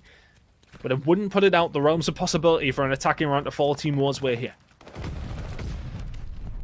Well, they're going for this aggressively now onto A. We may get that first one. Den's going to try and play mid. Here's players here. Going to go for the chow as well. Punches straight through. And that last player you can see on Propane is going to cause an issue. Dizzy eventually tries to challenge at the same time. And Maple now flies out looking for kills. One man gets two at the same time. And he's now going to go for the challenge again. Maple being reckless with this one. And Wingman is going to try and pick up the pieces and slow down the push from Dizzy's. Oh, Denzer pushed all the way around behind over towards B and gets the cut. Now if you're Dizzy's Rascals, you're spawning way out and they're setting up over towards B already. Let's see how the kills fall this time around. They're just trying to stay alive as Denzer. He's done such a good job at doing so. Willers will find two towards the back door. Henry will find another. And if you're Team War, have you overstepped just a little bit there? Could you not have just locked down A? They were looking for a little bit more. They're going to find absolutely nothing off the back of that initial push. Dizzy's Rascals still 4 kills behind here, but I feel like Team War overstepped. Yeah, they might have gone a little bit too far here. They're still going to have life advantage. They do not want to make the same mistake again. Maple, by the way, is beaming. Now going to try and get the cut here. They're going on to B at the same time. No, they're not. Wardy's actually going to cut through. And unfortunately, all of Dizzy's have given up A. They've said, we're not even going to bother. And he catches himself massively outnumbered. Good shots by Denzer. If he can stay alive here, that would be crucial for his team. Just keeping a little bit of pressure, keeping a finger on the button, so to speak. Is he going to push around? And he should find the kill here, but he's going to have some support, Denzer, from Wardy in just a moment's time. Dizzy with the angle down the left-hand side. Is Wardy going to be able to deal with him? Can he even see him? Not quite. So now, for Team War, they've got P1 control. The problem for Dizzy's Rascals here is that they have no control of the map. It's sort of sit back, get your aim up, and hopefully you win your gunnies. Yeah, what they're going to find themselves is they must make sure they do not lose those trades towards mid-map. Eventually, someone from Team War will be looking to get into that cut and cause an issue. And they've lost the fights towards the back as well. Henry, though, gets an important one. That's huge. Gets an important two. Eventually goes down, and well, Weeman is going to try and slow any reinforcements from coming through. Eventually can't do it. And Denzel will stop the clock, but he's alone. He finds a kill at the same time. He's going to be challenged again. Dizzy comes bouncing around the corner and shuts him down. And Team War, while they have the kill advantage, are going to start running out of time. They are going to start running out of time. Maple will find another. It's a 2-for-2 trade. The thing is, with all those gunfights that ended up going on, it's Dizzy's Rascals the one that benefit. They were able to push up, find a little bit of map control, but can these gunfights go their way now? Maple knows exactly what's going on as the snap comes on through. It's momentarily only Dizzy left, holding the angle for the push. He is going to find one, so that clock cannot be stopped. With only 5 lives remaining for Dizzy's Rascals now. It's getting into dangerous territory, and Team War may well just try and hunt them down, but Wardy, he hasn't seen Henry on his left-hand side. 25 seconds remaining. This is the issue. These Rascals are not playing TDM. They are playing to hold against this time. Wingman's going to try and make it in. He gets that first move. He knows he can't make the second. It's a horrible position to be in as Whalers cuts down his teammate as well. Wow. Whalers cuts down another one. Dender's going to try and make a move himself. Flies out towards the end and gets 2. And now he's running towards it. He knows there's another player. Whalers cuts him down and continues to just ruin Team War's day. Dizzy's Rascals win the control, and Team War have got to be upset about that one. So many opportunities to win the game, and I would say honestly, it felt like they were doing everything right, but then they would just go a step further than they maybe needed to in a couple of different scenarios where it comes down to, you know, you win that first wave of gunfights, you want to push for more, but that second push would always result in them sort of failing if you want. So I don't know if maybe just slowing down when they do find that advantageous situation, I'm not too sure, but like when it comes down to it, they had probably, I would say, more opportunities to win that game than Dizzy's Rascals would have. Yes, okay, Dizzy's Rascals do go on the defense and they do win those 3 defenses in a row. But especially rounds number 1 and round number 5, there was very much potential for Team War to take that attack, and they'll probably be very disappointed not to do so. Yeah, like I said, just a huge hold, though, from Dizzy Rascals. You have to give him full credit. Whalers himself, I think he made 4 kills to shut them down. And I said, I knew it was going to come down to time here. Essentially, if they just cannot get a player on, and that's all the angles that were being held, if you get past that first rock and try and get through, Dizzy was ready and waiting. And there was just nothing they could do in the end time. They got themselves into a good position, but a good position is not a winning position. And even now, with Maple coming through like this, like, should have found something. Like in that situation, because Maple wants to challenge to then so you can stop the time in that very final moment there, and Dizzy finds the kill. Hindsight is a wonderful thing, but for me, if Maple just stays behind that rock, just stops the fact that Dizzy's Rascals can then push up. If he can just find a cut so that they can't find a little bit more map presence, then maybe that's the better spot to be made in that scenario. I don't know. It's hard to say. When you're in the moment there, it's sometimes very difficult to make the right decision. At times, it's very easy for us to say, obviously with Codcaster, etc., we've got a good overview of how it's breaking down. But I would say, yeah, for me personally, a couple of moments where Team War maybe just overstepped a little bit, got a little bit too aggressive on their attacks when maybe waiting would have been the better thing to do. I don't know. We'll see how they maybe develop their players as time goes on, but I just feel like they'll be disappointed not to have won that one, whereas Dizzy Rascals would be like, well played. Yeah, we're happy that we've won it. Well played, everybody. Whereas Team War will be looking at that. They've lost that one 3-2. Very, very close. I feel like they'll be the disappointed camp here, of course. Yeah, I agree with that one. I think realistically, the other big difference I saw on that one is Team War managed to kind of get people through on the beach a few times, and they cut straight back in to go for that flank kill, to get people by radio, to get people by top green. Whereas when we saw Dizzy's Rascals do it, we saw Whalers causing a huge amount of issues mid-map. They went, all right, we're getting B. Like, we're just getting B. And no, they didn't win that round, but it did give them enough ticks for the next defense. But yeah, I'm sure there's going to be a VOD review. Like, how do we approach this a little bit differently to get this one coming through? Obviously, you can't account for anything. Whalers dropping a 1.61 is definitely going to be a bit of an issue to kind of get past. And you can't say much about somebody who drops 37 and 23. No, you can't. He had a really good game. Honestly, as I said at the beginning of the map, the ARs are going to be very important, and he's had an absolute baller of a game there. 37 and 23 is impressive. 27 non-traded kills. A big game out of Whalers. To force a second hard point, here we go. Honestly, after the first two maps, I thought this had 3-0 kind of rubber stamped all over it, but Gavutu going to be coming up next with the hard point. Can Dizzy's Rascals turn this one around? Another inspired performance from Whalers? Maybe he's on the cards here, but it's going to be about those rotations. How many times did we see in that first map? When teams were able to lock down time, Team War with a much more efficient squad at picking up a good amount of time when they did lock those hills in. We know how important these rotations are on Gavutu. If they can do the same as what they did on Tuscan, it should be a lock. But so should a couple of those attacking rounds, if I'm honest with you. So who knows? Who knows, Brycey, if I'm honest with you. It's a bit mixy, this one. I'm interested to see how it's going to play out, and I'm sure whichever team does win it will deserve it. But Team War, it feels like they've been in the driving seat. They still are with a 2-1 lead. Well, map number 4 coming up, it's maybe a little bit of a dicey one after they've just lost on that same map, but obviously on control. Yeah, and obviously they're going to be feeling a little bit more confident going into it as well. I believe we have some score updates from some of the other games that are currently ongoing in other places as well. So let's have a little look at what we can see here. Dos Tontos Medio versus Cilio Signs.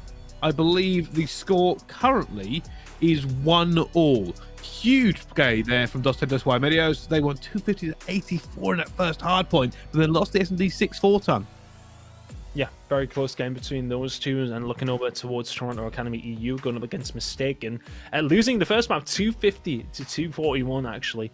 Mistaken taking that one, but then the next two maps have went to Toronto Academy EU's way. Of course, Gizmo's new squad in there as well. And then the other game, Rocker Academy up against Invincibles, that's currently 2-1 to Rocker Academy. So all these games are relatively close here. Let's see how it's going to break down in this next map, though. In this game between Team War, of course, Dizzy's Rascals, 2-1 to Team War now. After a control win, that is kind of just a rabbit out of the hat, I feel like, for Dizzy's Rascals. They worked well for it, but it felt unlikely all the way through, yet they got it done. But here we go into hardpoint, very different game mode. Let's see if their rotations can be a little bit more efficient as we head into map number 4. Well, I don't know what you can see. It's going to be straight in here with Dizzy's Rascals, and Connor's called this correctly. He knows Maple's going to come around behind him. Does manage to shut that one down. And now it's all about Dizzy's Rascals.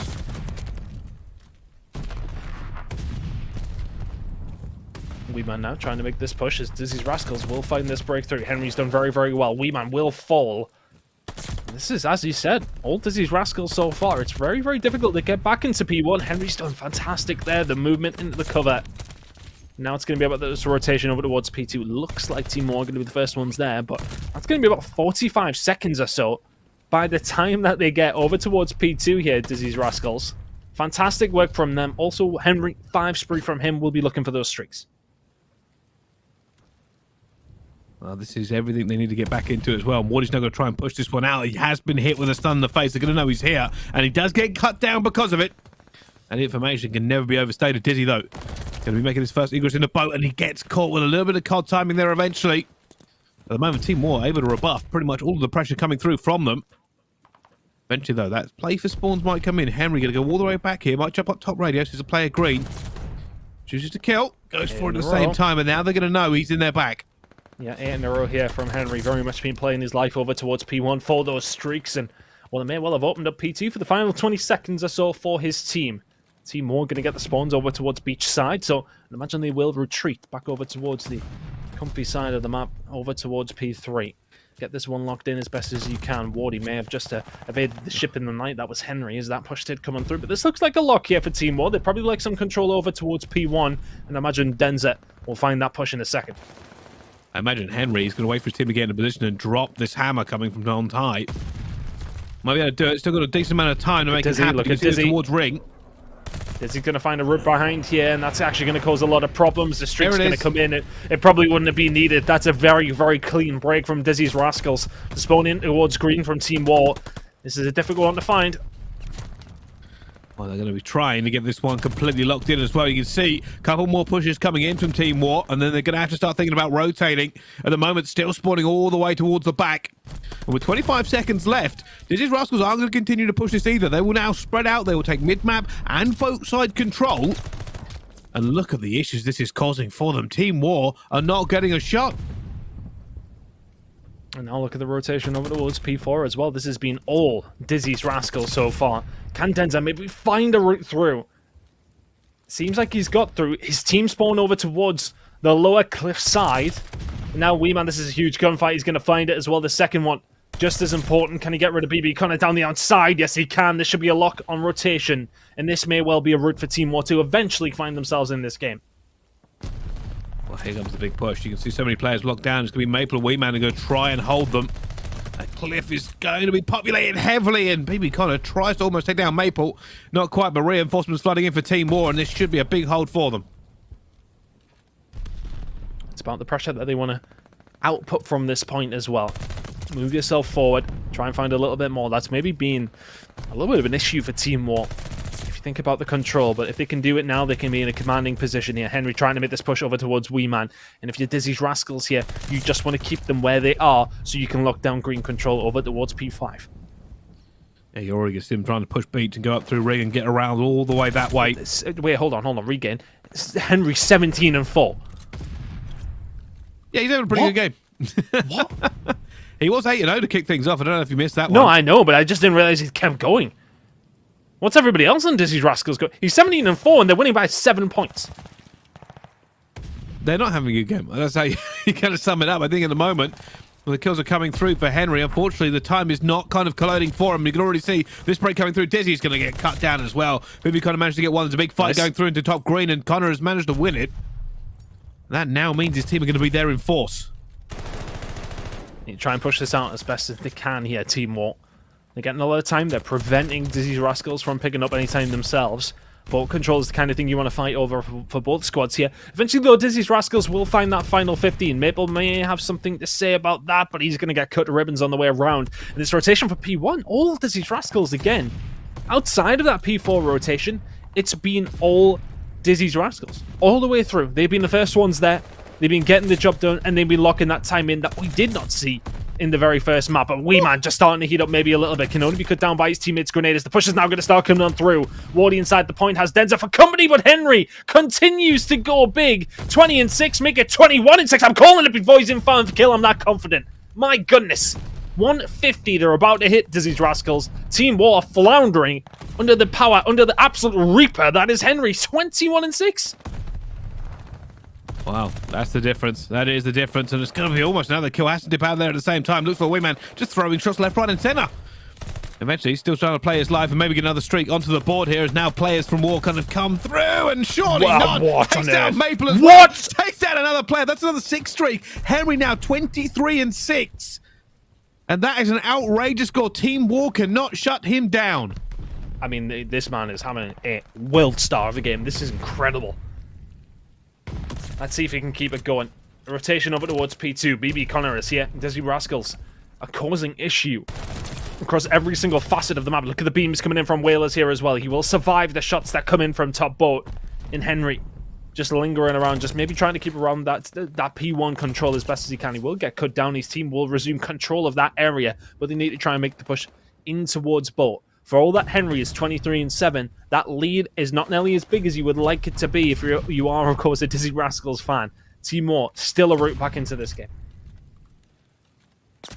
Well, it's still a long route, though. They're going to be looking for it as that hard point. Might end up slipping towards Team War, but they're not going to have the bodies here to do it. Already, you can see more coming through. Big fight here for Wayman against Whalers. He wins it, giving him the scrap time coming through, but more players trying to get through, and it's Henry again. Can they hold them off here? Team War need a good rotation if they're going to win this. Oh, shots from Dizzy. Oh, it's Dizzy. Just moments like this that Dizzy's Rascals are continuing to lock in. Waddy will find a couple of kills over towards back green side, though, so the push is going to start coming from that side and over towards P1. Can Dizzy lock this in? He's already been spotted. They know he's here. They can do with getting rid of him as well, but he's read it very, very well. One will fall. Can he find the second as well? Not quite. Maple will find two. So it's just a little bit of pressure. Gonna go over towards Team War, but 40 seconds of time to play with here. Dizzy's Rascals, the trenches are dug, the guns are up. Let's see if the break can come through. Well, already going to gun down just a little bit, you can see, but that is going to be a big push from Dizzy coming through. Might be able to find a couple, finds one at the very least, and that is a shutdown. Connor and Dizzy have completely and totally removed Team War from a position of breaking this. 3 kills going to come in, though, and well, all of a sudden it's completely broken. So this is a huge fight. Oh, look at the spawn coming in over towards Cliff as well. Oh my god, there's going to be 3 members of Dizzy's Rascals here. And if your Team War, you are not ready for this. Wee Man towards the back is the only one there. Has to go massive on his own. Finds 2. And that might be a little bit of respite for Team War. It's not going to matter. Look where the spawns are for them. Wee Man is in so much trouble here towards the back on his own, and he has to play incredible. Eventually will go down. The more players from Team War spawning here at the same time. They have to get this pin through in very quick fashion. Connor locking down the lines of sight. And they just cannot get anywhere here. Wee Man eventually gets around the back at the same time. Henry going to gun him, though, from top. They are getting the time, though. These Rascals are having to force through, and it will be Henry, who's now 29 and 11. Eventually will drop in. Gotta go. 2 gonna come through. BB Connor gonna find 2 of his own as well. It's gonna come down to this final trade. It's gonna be up to Whalers. Left all alone, gets the job done. That's gonna be game. That's map number 5. 12 kills for Whalers in that game. Those last 2 just as important as the former 10. What is that game out of Henry? What is that? That is unreal. That is unreal out of Henry. That is a difference-making game. I said before this, I didn't think, you know, Dizzy Rascals were going to be able to come back into it. But I didn't also expect Henry to drop a scoreline like that, ton. That was outrageous. And I think it kind of epitomized straight from the beginning. He went 8-0, and then from there, he didn't stop. Sometimes you will see players have that little streaky moment at the beginning of the game. It's not out of the question. But to then continue that all the way through, what a game from Dizzy. And Dizzy's Rascals, as you say, in front from Henry in particular. And Whalers goes huge towards the end. Could have maybe been the break. It still would have been a very tall order. But that's the kind of game that gets you noticed. That is a hell of a map from Henry. And bear in mind, that's mostly with an MP40 on Kavutu as well, by the way. It's not your AR just flying around and beaming everybody. That's your SMG in the faces of the other squad and getting the job done. Yeah, and we're going to map number 5 as well. Like, how well is he going to play in this map number 5? Like, just ridiculous, by the way. This kill we saw here, just I don't believe he managed to get both of them at the same time. And it almost seemed like Team War weren't able really to trade effectively. And look at that, Whalers just waves his out auto towards somebody and they die. Just no way for them to get back into it. And Whalers didn't have a good game. 12 and 18. Fortunately, the rest of the team gunned everybody. I mean, as said, especially Henry comes through with 29 and 12 in the end. Obviously, it looked a lot more on our scoreboard, but still a hell of a game. I mean, let's bear in mind, actually, it was 17 and 4. So from that point, he's went 12 and 8. That's still fine, isn't it? Still had a very good game back towards the rear end of it. 28 non-traded kills. Yeah, just couldn't be stopped, and that's the difference. Like it's unbelievable when you've got a player who cannot be taken down. We saw it in Ring, right? Like shouldn't be allowed to have survived for that long, continued just to run around, and was basically just cracked out of his mind. And it's quite simple, right? That is the difference. And you can't really put it on everything else kind of like too subjective, because he was in a great position to get all of those kills. His teammates were backing him up at great times. Team War just couldn't kill him. And if you can't kill somebody, you can't get in the hill. And I've got an observation I was just making there, just overall, as our scoreboards are now completely fixed anyway, so we can maybe delve into this a little bit more. Just want you to look at the comparison here. So Denza, his damage is not too far off what Henry got either. You talk about it as well. Average damage per hill is one I like to look at quite often. Henry 337, Denza only 7 less damage per hill on average. Denza went 15 and 27. Yeah, that's that's the issue, right? Yeah, I know. It's that small little extra bit of damage that Henry was clearly doing. That little first shot that's coming on through, that kind of makes the difference every single time. For the damage that was there for both players, Denza's not the one that comes out on top.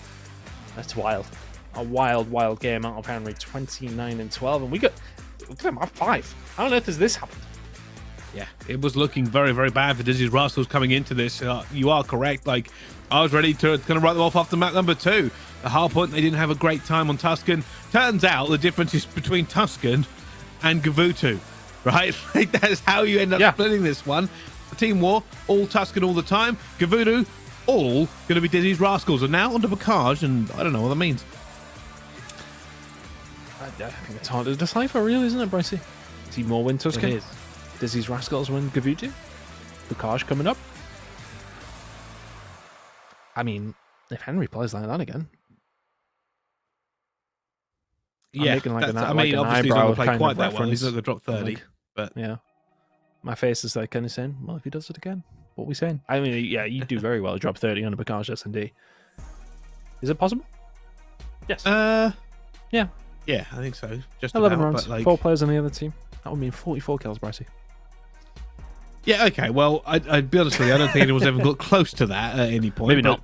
I think going into this one, realistically, if you are Team War, you're a little bit shook because you are on the cusp of a reverse sweep, right? And that's not something you really want to see happen to yourself straight out of the gate in Elite Series, especially after 2 very dominant first maps.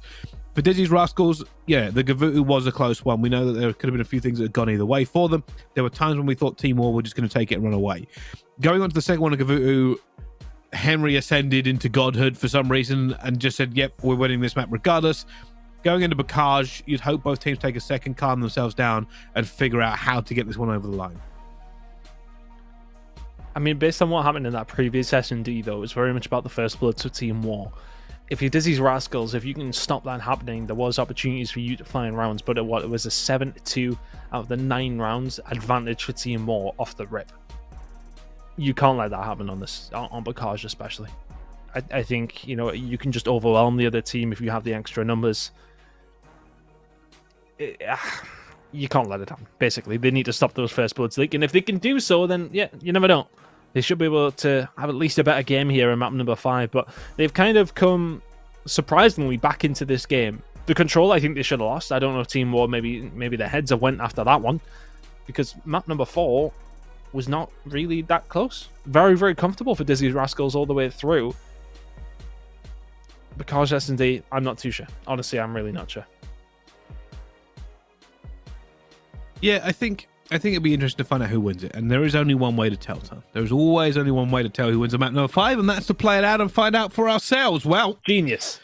We are going to watch this one, of course, and see out of Team War and Dizzy's Rascals who eventually does come out on top.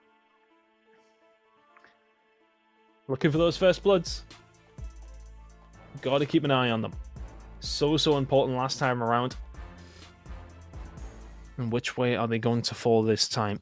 Can Team War keep up their streak of 7-2 on Tuscan on those first bloods? If they can find that here, they should be able to find map number 5. Well, at the moment, both teams being a little bit cagey about this one. They are more than just looking for this first blood. This could dictate the pace of this entire S&D. Henry must be caught here as well. It's going to be taken down. No! Somehow gets away. Eventually will be taken down, but Wailers gets the trade. That should have been so clean for Wee Man. Wasn't as clean as he would have liked. You find that kill inside of a little hut down that left-hand side, then you can get yourself out. You can run back around the river. It's pretty much an easy route home. All of a sudden, 3v3. Trade comes through because the shots that were missed. A little bit of air control here for the side of Dizzy's Rascals, but you haven't cleared out Maple.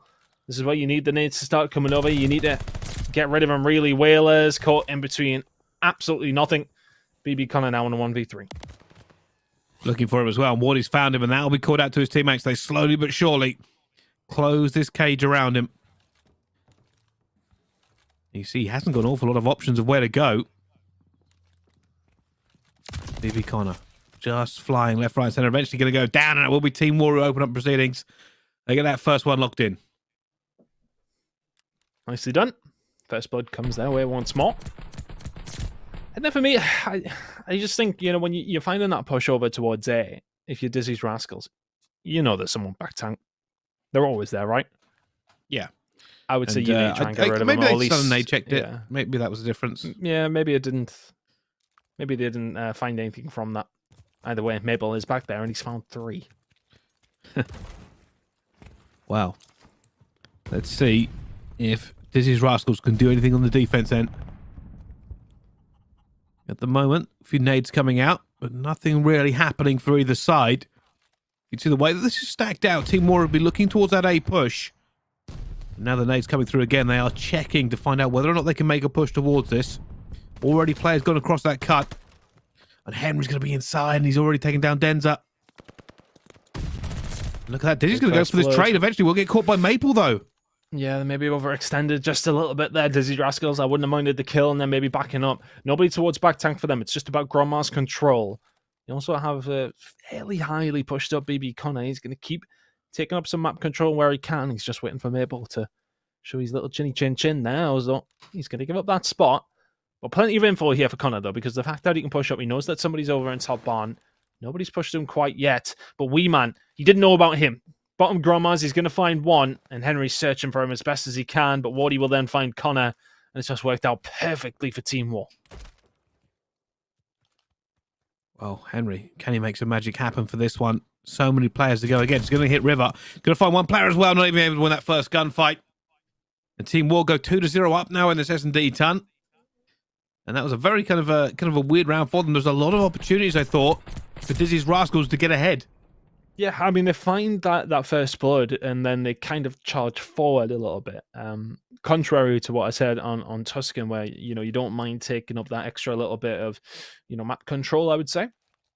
In this scenario, when it comes down to Picage, because it is relatively small, there will be quite a high concentration of players in and around in and around Barn and Grandma's. I wouldn't have minded them stepping back there after they find that first blood, but they get a little bit aggressive for a control. Now it's down to themselves to find an attack. That first S&D didn't go for them. They'll be hoping now, with just one more map away for the reverse sweep to open up their elite, they can do this. At the moment, just a little bit of dancing around while they try and figure out a way forward. Haven't really pushed towards A, and you can already see Team War are kind of stacking towards B a little bit. I think Dizzy's Rascals are maybe waiting for a mistake yet. Waiting for somebody to overstep. Team War, as you said, very ready for this one. Connor Whalers, though, will find the first opening 2 picks with the ARs nicely done. Denza now. Oh, the timing not going his way. Yeah, he has been spotted by Dizzy as well, but I tell you what, that timing goes exactly the way he wanted it to. Isn't going to find anything else, though, and all of a sudden, Wee Man, 1v3. Whalers in his sights. Shot's going to go in. Not enough. We just find it, though, but I mean, time is going to be an issue. Oh, if you can find this gunfight, though, that's huge. 1v1. Going to find Whalers out there, and Whalers is pre-aimed, locked in. Unbelievable there, by the way. Like, I thought he had just the cusp of doing it, but Whalers was like, well, there's only one direction you're really coming from here.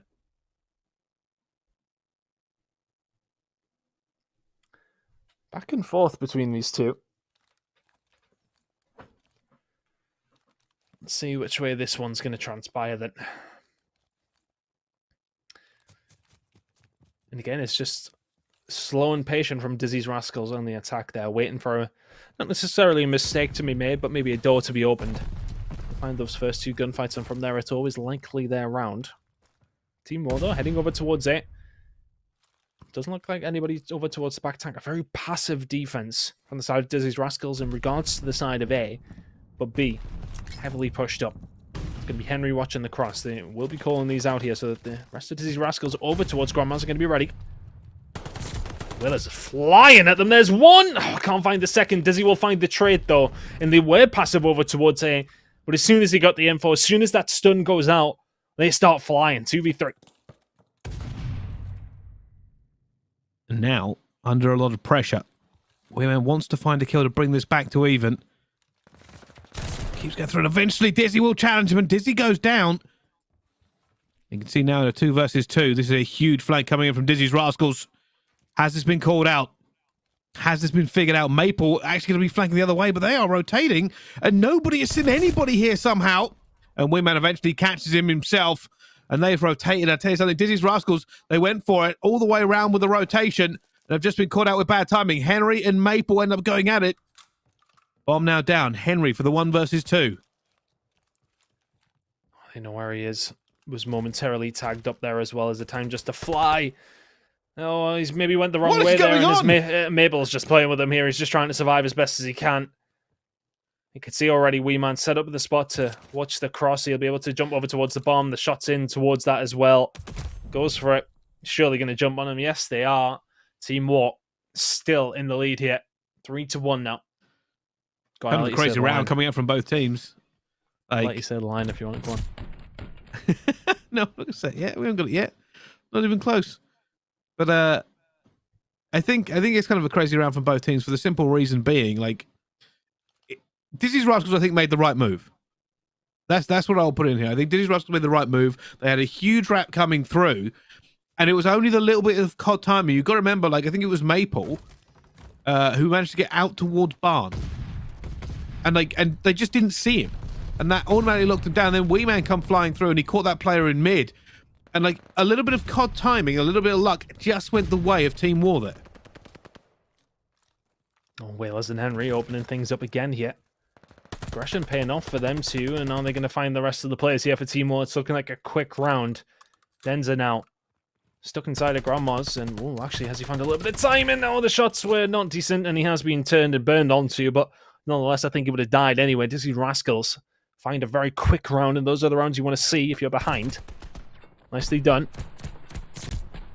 Yeah, quick and to the point, and you are right. That's exactly what you want after you just lost a round, to kind of mentally regain, just instantly win the next one. Works very, very well for you, but going into it, there's still a very tight game between the two of them, and Wee Man was 7-3. On the other side, Whalers 6-3, and Whalers has been a force to be reckoned with for Dizzy's Rascals. Obviously, we spoke a lot about Henry, but you got to remember Whalers in that control was just fundamental.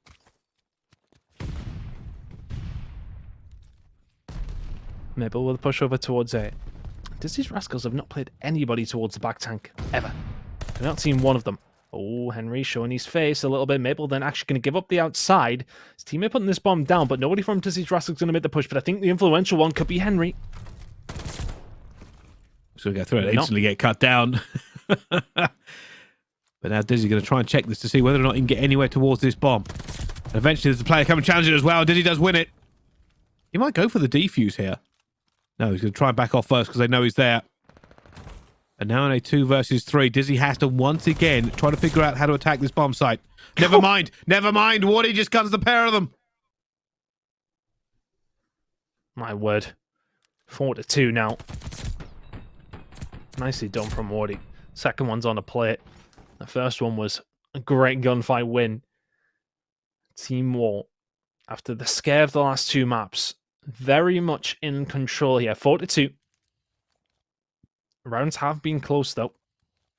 Can they hold this defense and put themselves on match point? Well, we will find out. At the moment, Wee Man being aggressive towards this, looking for anybody on the cross. Hasn't found anyone, though. Has been stunned. He sees Henry's gun as well. Tries to cut his fingers off with the auto. Hasn't worked out, though. Wee Man now slowly but surely backing up through river. Bit of a stalemate. Nobody really wanting to make the move. Of course, it is on Dizzy's Rascals, the attacking team, to make that move. Now, which way are they going to go? Henry not quite as having as an inspired performance as what we've seen in map number 1. Map number 4, I should say. 2 and 6 here. That move's actually going to be coming from Team War, though. Look how aggressive they got over towards B side. So they're going to clear this side out. The shots are going to be coming in. They're just completely baiting as best as they can here. Well played from Team War. Whalers was firing the shots away, but Denza was patient. Maple sat back, and he's been patient as well. It's a 1v4 for Henry to keep that deficit only down to 1, but it's likely going to be 3. 5-2 Team War. Dominating round there. I love the play call to push over towards B. It just basically gives them half a map to work with. They know exactly where they should be. They bait out the shots that come through. Denza finds 2 from behind, and that's basically the round. Yeah, and that's the thing. Like it's now all on Dizzy's Rascals. All the pressure. They cannot make a mistake. They cannot afford to give away first blood. They've done so much work to get to this point and coming on the cusp of a reverse sweep. And now when it comes down to it, they have to play 4 rounds back-to-back, completely flawless against Team War. And already big pusher coming in. And it's going to be Henry gets the first one, but that will be traded up to a 3 versus 3. More pressure, though, as Whalers will be up top. And he looks for Weeman with the MP40 and gets it. And now this is going to be a complete shutdown. Wardy, though, left alive in a 1 versus 2. 1v3 if he can make it. Flies out the middle, and he is going to go down as well. Fast and furious round, but Dizzy's Rascals come out on top. That was a frantic one, you're right. Trades just end up coming on through for the side of Dizzy's Rascals. You're down 5-2. Send it. Just see what happens. So they find that a quick round now. I don't know if Team War let that happen again. So now they need to find an attacking round of their own here now. Wardy was close to those streaks. It would have been 1 off, of course, the glide. Doesn't quite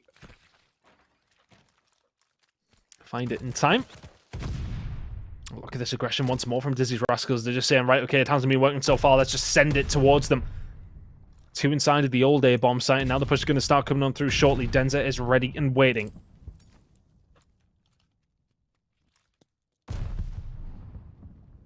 This is where it gets a bit tense. Dizzy's Rascals have made the push. They have got themselves in this position. Denza is just playing around this over and over again. You can see he's checking so many angles. They know something is up. They just don't know what to do with it at the moment. And Dizzy's Rascals, take some patience coming through. Eventually, Denza almost catches one. I thought they would have just flown at him, but Maple towards the back, maybe deterring that. Time is ticking here. Push going to start coming on through, though, and Denza has been kind of baited just a little bit, but Wardy's just going to push on through. Can he find the second? Not quite. 3v2. Absolute chaos. And keep an eye on Maple at the back tank. They're looking to lock this one down. There's a player also pre-aiming through those doors. Is he going to try and crawl and get a position? But Maple's ready for him. Maple is 100% ready for that player to do it. And now Weeman will try and reposition himself to see if he can shut it down. Oh, he can't see anyone at the moment. They're re-challenging at the back here, and Whalers is going to get taken down. I thought he had it. BB Connor can get challenged as well, and that's going to be Team Water walk away with the S&D. They took it all the way through, but eventually 6-3. And I thought it Maple on that back tank, they just couldn't get any plant down. He was there most of the time and on the defensive rounds for the other side. They weren't really utilizing that spot at all, but Maple utilized it wonderfully. Every single time defensive round came through, he was in and around that area. He was finding gunfight wins for the most part as well. And it makes a difference for that final round, doesn't it? You know, they find those kind of kills. It does make things just that little bit easier. So good job from Maple. Finds that first kill onto the bomb planter. That makes things just that little bit easier. It was a 3v3 at that stage after that. And then from there, it's easy enough to close it out when you know where the bomb is. Weeman top grandmas as well. Always a difficult spot for Dizzy's Rascals, but I think they hesitated on their push. You know, they seem to get some sort of control over towards that side. And you would expect them to maybe do something with the time that they had. As soon as they find that first kill onto Denza, I'd like to see them maybe try and force out towards that back tank, try and use some of that control they've then gained to make something happen, but they could not get it done. Great shots from Whalers in that penultimate round. But as soon as Denza falls here, I'd like to see maybe a little bit of control coming in, maybe try and force some of the lanes out, but from there you're sitting ducks. A good game out of Maple, Wardy and Weeman. A 6-3 win on S&D once more. First bloods this time though. Dizzy's Rascals, I mean, they did the job. 6-3 on the First Bloods, and they lost 6-3. Well, I mean, I don't really know what to say about that one, because we were saying about First Bloods being so influential, but unfortunately, they just weren't able to convert it through. And yeah, that means Team War walk away with their first win here in the Elite Series. But I've also been told there is another Map 5 going on, Ton, and it is Dos Tontos y Medio versus Silio Signs in their Map 5. I'm going to struggle with both those team names. Yep. You. I'm going to struggle. Medio versus Signs, I think, is the best way to go. Just take the last of each. So. I would say so. But this is how this game... Yeah, go on. I'll break it down. Yeah, this was a really good game. Dizzy's Rascals come screaming back into it after falling 2 behind. Team War 250 to 153. Then on map number 263, looking comfortable. Dizzy's Rascals turn it round. But Team War clutch up on the Search and Destroy 6-3. And as Bryce said, we've got another map 5 to head into before the second set of games coming up after that. I'm interested to see how the rest of the series went between Silio and Tontos, actually. See how it has broken down. I do believe it was, having a look, it was 1-1 after 2 obviously. It was 1-1. Yeah, it was actually it was a very, very one-sided hard point over towards Tontos. Then Silio Signs winning 6-4 in the Search and Destroy. We found ourselves to a map number 5 then, so I wonder who the advantage is going to lie with. Well, I'll be honest with you, the only thing I can kind of get from that, because we haven't seen the other game, you've got to say, obviously, Signs have managed to get themselves the last S&D win, so you were kind of leaning towards them just a little bit, and that's kind of how our last series ended up going. Also been told Rocker won their game 3-1 against the Invincibles, and we have Ultra winning 3-2 against Mistaken. So quite a lot of close games going on.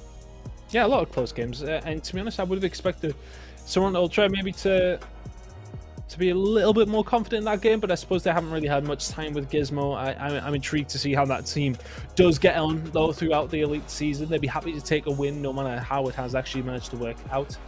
Nonetheless, though, I'm interested to see Rocker Academy obviously winning that game against Invincibles. That's a good win for them. And we're going to be having a look at how the maps are broke down in this series very, very shortly in just a second before we head into that map number 5. But a good win for Team War to be kicking off their Elite season here. A difficult one in the end. Honestly, you would have thought after those first 2 maps that it would have been a little bit more comfortable, but in the end, Dizzy's Rascals proving that they're no... what's the word I'm looking for? No duck eggs. That's a very English saying. I don't know if I can use that. That's a very English saying. I don't know if I can use that. I don't think you can. Get away with it. Maybe I can get away with it this time of day. Who knows? Maybe not. I don't. Yeah, if I said that in the green room, I'd get slaughtered, right? Yeah, but then again, most things you say in the green room will get you slaughtered. By the way, we can find out how this series actually ended up going. Dos Tentos versus Signs. This is the series we're going to try and jump into their map number 5 when it starts. Obviously, start off with the hard point 250 to 84. Then 6-4 to Signs. Then again, Dos Tontos take the control in dominating fashion 3-0. And Signs come back on the hard point 250 to 210. So it seems like, realistically, an awful lot of the games that have been Dos Tontos have been absolute blowouts. For Signs, a bit more of a claw fight. Yeah, and I'm curious to see how that's going to translate into a Tuscan Search and Destroy. And for us as well, it'll be our first personal look at some of these players. I'm interested to see how this one's going to break down, of course. Been a good series so far. It's been a good series across the board, actually. Out of the 4 games, 3 of them, I was about to say, out of the 4 games, 5 of them have went to map number 5. Out of the 4 games, 3 of them have went to map number 5. So very, very close here on the side of Europe. If I remember rightly, it was kind of that way all the way through last year, wasn't it? Very, very close games for the most part. There was a couple of outliers, of course, but it's mostly the same rosters kind of going up against each other all the way through. North America, very different. Different roster every single week I tuned in, if I'm honest. Felt that way, yeah, at least anyway, Bryson. Yeah. It was like, all right, okay, who's on this team? This Elite Challenge is not what's completely different, by the way. Yeah, that was hard to keep up with, if I'm honest. EU, not so much. Much easier. Yeah, it is. And I want to talk a little bit about this game, by the way. Dos Tontos versus Signs. Now, Signs is a team I haven't seen an awful lot of, right? Just coming out of the gate, I'll be honest with that one. Essentially, when you kind of talk about what we can expect coming through them, I know a lot of our colleagues have probably seen a lot more of Silio Signs than we have. The other team, though, I have seen an absolute ton of. Dos Tontos has players like Eric Boom in, who I think is a superlative player, and I'm very much looking forward to seeing what he can do not only in this series but through the entire Elite coming through. Same thing with Journey and Super, right? Like, we've seen these players time and time again, Tom. Yeah, we've seen a lot of these players. Interested to see how they're going to go on this one. Of course, the Spanish sides, for the most part, kind of dominated the first few months of the challengers scene here in Europe. So interested to see if they are going to be able to keep things rolling. What does dos tantos y medio mean? Not a clue. Not a clue. Not a clue. I am. Should you? I'll leave it to me, right? I'll have a look. Oh, it's wow, it means there two you and a half go. idiots. Nice. How or it's how play on Dumb Joshua and Dumber. just flew off there with that one. He must have worked Well, on it that's, beforehand because that there's no way Clayton's Spanish is that fluent, right? Oh, he knows. He just knows. So that's how it is. Redaction not entirely enthused about our comments on his bilingual skills, but we will see when this game gets started eventually how the game plays out, and that's much more important for the broadcast. Of course. I'm actually Well, we're going into this one, but we haven't managed to get into it yet. Yeah, well, hopefully we'll get there shortly. I don't know if I trust him. Yeah, I've googled it. There we go. It's starting. 2.5 fools. So we kind of right. Kind of right. Kind of right. Well, I'll tell you something. Enough talking about what the team name means. We are just going to jump in board and find out how this series ends, Tan. Well, we haven't seen any of it, so I it's going to be hard to ascertain how this search and destroy is going to go. But interested to see which way it's going to go, nonetheless. Tuscan's a solid search and destroy map, very much about those opening breaks. You can find a little bit of map control as we head into map number 5 in this series. Very, very close across the whole of Europe, and I imagine it'll stay the same for our second set of games. I believe the one on the stream actually involves one of these teams at least, if I remember correctly. I think it's Silla Signs coming up second. Where we eventually do get into this one. Yeah, so Cilio Signs going up against Invincibles, so that should be a very, very decent game as well. See how that one's going to break down when we do get round to it. We'll see the second set.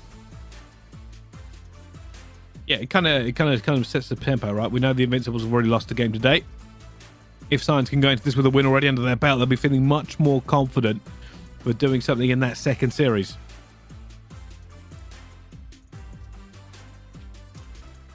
Very long fly through. I think everyone's very confident of where the bomb site is there now. Hopefully we'll be loading in just a second. Well, I mean, we can talk a little bit about this map, right? Like, I think Tuscan's actually one of my favorite maps in the game. I think it plays incredibly well. Obviously, with the changes that come into like the S&D spawn, and obviously even the hardpoint spawns, right? When you talk about how difficult it's made it for attack on this with the S&D spawn, though. A lot of the times it's difficult to make an aggressive push. It used to be always like rush you, get the bomb down. You can play around that bomb plant and occasionally throw in a kind of a curveball going towards B. Now it's more of like, hey, we're going to have to kind of shoulder peek things, maybe play around P5 a little bit more because we're not going to have control off the rip. Yeah, you can't just make that mad dash down the middle of the 50-50, so to speak, anymore, can you? Makes it a little bit more difficult for that U control. So it's all about that. Trying to get over towards P5, also obviously over towards P1 around the outer side, very much about the ARs trying to be dominant around that side of the map, and who can find the opening pick there will be very influential of how the map does eventually break down. But here we go. Cilio Signs going up against Dos Tantos Emilio. I feel like I have to say it in my best Spanish accent. Either way, Cilio Signs, not a team we would have seen anything of so far, but Deepa is going to be the one who finds a nade to kick things off, and Deepa's definitely a name I know of. I'm 100% sure I've seen him in at least Warzone, but here we go. Cobra towards the back has somehow got away with this one, and Yako has also got away with this one and found his way out. Well, Cobra going to try and push forward now. They're not going to be expecting him here. Journey going to be watching this cross for the bomb, though, and has been challenged. D3 takes him down as well. Yako, though, going to answer back. Deepa gets another one. And now going down into 1 versus 2, and it's not going to happen. Signs take that first round, Ton. Nicely done from Signs. Down to Deepa, finding the SMG kills, to be honest with you. And Cobra following it up with one of his own. Yako kind of caught in no man's land. Good start for Signs. For their previous S&D win in map number 2, they'll be feeling confident heading into map number 5. And a good start from them as well. Attacking round underneath your belt, best way to start. Well, let's see what they can do on the other side of this, though. Dos Tontos. They're already making a move. See, at the moment, they're just trying to make a little bit of play. And this is the issue for us. Somehow Eric Boom wins that gunfight. He says, hey, Cobra, if you're going to try and challenge, you're going to get taken down. But Deeper goes and takes him down as well, bringing it back to a 3 versus 3. That was a crazy challenge by Eric Boom, by the way. The absolute gunny from him, though. Nadox will find one, not before getting taken down by Yakko. So all of a sudden, a 2v2. Look at this pressure coming in from Signs, though. My goodness. I think he's fine to probably stay here, you know. Oh, he's going to find one as well. Will be traded away. Down to a 1 versus 1. D3. Slowly but surely going to come around. There's a C-Super down low and gets him as well. And calls it, and that's Signs 2-0 up. Nicely done. I like the aggression. D3 pushing up. I don't think Super would have ever expected him that close. Nicely done. 2-0. Looking good so far.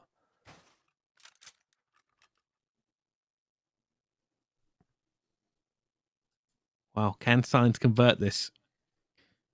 Their maps have been close so far when they have won them previously in this series. At the moment, they managed to... Oh, that was an ambitious quickscope. Just go straight for it for the timing. Unfortunately, not going to hit. It's away with his life, though. Now, Cobra backing up, and this is every bit of the issue with attacking now. You have to figure out where you can apply the pressure. Cobra looking for the pick. Journey, maybe in dangerous spot here. Grenade going up top broken. D3 might catch that one on his forehead. Does take a little bit of damage there, but Journey now maybe a bit of a treacherous spot. Cobra looking for the picks if he can possibly find them. Another grenade heads his way, though. If he can stay alive, he's done well. And there you go, gets out. Does very well. Time ticking down, but D3 going to find the first pick here. Super's going to fall down top. Church and Deeper through the middle of the map. Now a 4 versus 2. Signs absolutely running through the Spanish side here. Make that now a 4 versus 1, and Journey left all on his own. Journey wondering where on earth my teammates disappear to. And is now going to try and stop this here. 25 seconds left. He was wanting to stop this bomb planter get through, and he doesn't know he's stopped there. One bomb planter, but he's already... It doesn't go by your window! Look left! He's waiting for it, though. That bomb has been managed to get out. And look at that. I'm going to say this. David just went, all right, I'm grabbing it and running. Eventually, Cobra will take him down. That's 3-0 now for Signs, but it was kind of chaotic at the end. 3-0. It was chaotic at the end, but you know what? They're very, very much as soon as they find that first blood, they're making it count, aren't they? They're moving forward at every single point that they can. Very, very tough for Dos Tontos and Emilio to try and find anything here. As soon as they drop that first blood, Signs are all over them. Wow. Dos Tontos, what do they have left into the Super? Trying to get Nadox all the way at the back. Bouncing. Not quite. Almost catches a nade for his troubles. Looking for him again. So we're currently 1-3. Not having a good time so far in this one. Other side of it, you got D3 3-0. And Deeper 6-1. Yakko, though, trying to get through mid-map has been a little bit caught, but that stun will save him. This side's discretion is the better part of valor, but right now, Dos Tontos have not found any way through. Oof. And Cobra's going to pick the head off Journey. Well played from him. Silly Signs are so dominant here in the Search and Destroy. They got blown away in map number 1. And blown away in map number 3, but the Search and Destroy seems to have been their ace in the hole. They take one of the other maps, and all of a sudden they're looking dominant. But 3v2 now. Super may well get caught in the middle of the map here, but he may well also get away with it. Well, as you can see, Super trying to find if he can make the difference here. Nadox going to find Eric Boom, though, and fails to find Eric Boom, and Super does find one, and Nadox, that may cost your team around eventually. It is taken out by a teammate, and you get there on the flank in the end, but that could have gone so wrong. But Signs get another round on the board, 4-0. Just absolutely dominant from the side of Cilio Signs. As I said, they're finding the first kill. They're moving forward. They're getting map control. They have so much information about the fact of where the players are, where their teammates are, and then not seeing anybody gives you so much info in itself. Fantastic stuff from Cilio Signs.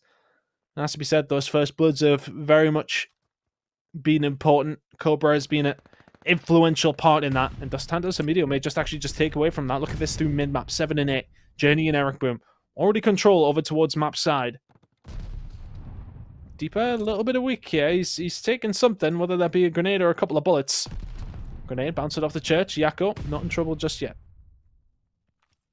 I'll tell you something. Dos Santos must be shaking just a bit. They come all the way through this series and now into the S&D, and they just cannot get anything going at all. And Dima takes Journey down as well. He's 7-2. Surely Eric Boom can take him, and he does.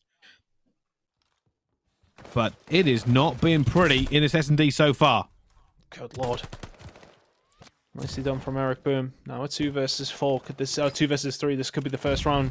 Facilio signs there. Oh, for Dos Santos and Medio as Cobra now left in a quite precarious 1 versus 3 with the sniper. Never good. Grenades tagged you up. You should be dead. You aren't dead. And finally, a round on the board. Eventually, he's going to get something going here, but it is still a long way back. Science just have to keep playing the way they are. Eric Boom, though, with the 2 to kick things off. Also, I should say, not quite kick things off, but managed to get the 2 to give them that life advantage, and that kind of shut down the push. They didn't really have an awful lot of options there, Signs, in the end. Obviously, we saw another aggressive play from Diva coming in, but it seems like they're playing an awful lot around that at the moment. They're now going to be on the defense. Another big, hard, difficult attack. Does Tontos to try and get something through. It looks like a maybe. Go straight away, and that's automatically first blood. You can't challenge it anymore. You really cannot. That's a big grenade going to come in, though. That's going to eventually back Cobra up. And look at this. Look at the expansion over from Deeper as well. They're just so aggressive on the defense.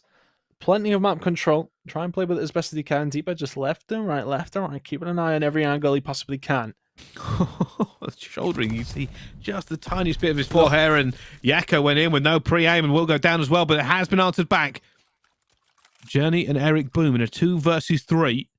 We're looking for these players. We know that one's going to be towards back church, and D3 is going to walk away with that one. Eric Boom goes for the trade, though, and he might be able to make it. Finds that first one. Sees Cobra up top, and Cobra with a sniper ready, willing, and waiting. Cilio Signs now up 5-1. Just so comfortable. Oh, I thought he no-scoped him at first. Just a quick. Nicely done from Cobra. Open it up and finish it off in that round. Match point now for the side of Cilio Signs as they head into round number 7. This has been a very, very comfortable search and destroy.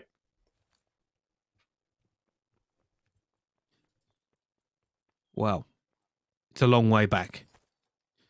They're going straight over, and this might do all right here for them. I think it's slightly off. It's towards mid, though, as well. But look at this push coming through as well. Eric Boom finds 1, finds 2, doesn't find the 3rd. It comes back down, though, to a 2 versus 2. As Signs managed to get away with it, and now they're going for a full rotation. Journey still pre-aiming this. Oh, there's one player who actually just gets unfortunate. Yeah, Super moves through around the arches, and it just gets so unfortunate. Looking at the minimap, that is a tough one to bet. A second earlier, and he might have caught them both with the pants, all these pants down, but Journey now. Oh, he spotted them. Did they see him? I don't know if they did. They certainly didn't, because he went for the challenge as well. Now Journey in a 1 versus 1. Oh, he's going to be caught as well, and Signs will take that one. They take the series 3-2, and they take the S&D 6-1 there in the end. Very one-sided. They walk away with a win here and challenges elite. Yep, really, really one-sided in the search, but again, it's the opening picks, isn't it? They kind of always do make the difference on Tuscan. Very, very well played from the side of Cilio Signs, and they'd be very happy with that one, especially with the way that they just kind of dominated it in the search and destroy. Their search and destroy really being important to them, clearly in that series. It's a hard one to bet if you're not winning searches. I mean, I hate the age-old saying of search and destroy wins championships, but you could very much win your series at least, can't it? In this scenario, so very, very well played from Cilio Signs. We're going to see them for the full series next time around when we do come to our next game when they're going up against Invincibles. But good performance in the search and destroy, and I think Invincibles will be looking at that as something that's going to be quite difficult, I would say. Yeah, especially with already their kind of the first loss on the board. You don't want to come against a hot team coming into this one, and unfortunately, that's what they're going to have to do, Ton. Yeah, a very, very hot team. So Cilio Signs, especially considering who they just went on to beat there as well. That's a big win for them, and they'll be looking to try and find another scalp in the next one. Yeah, they certainly will. Well, we're going to go to a quick break. Don't go anywhere. When we come back, though, more action here on Call of Duty Challengers Elite.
watching the clock, I'ma get what's mine. While everyone's sleeping, I'm living my dreams.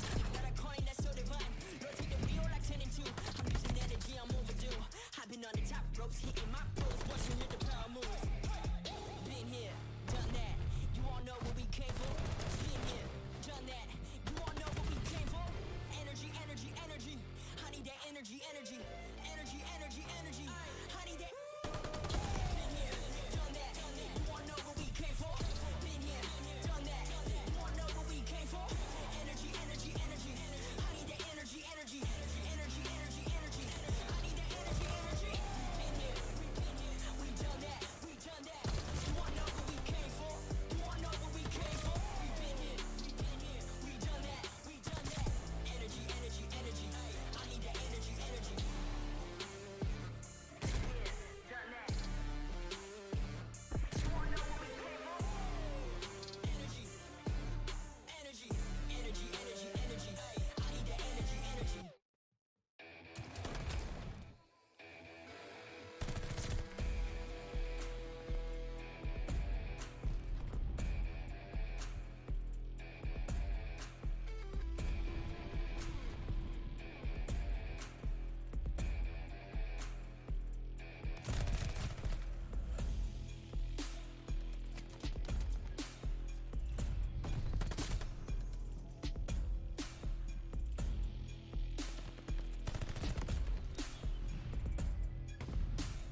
know how to do this.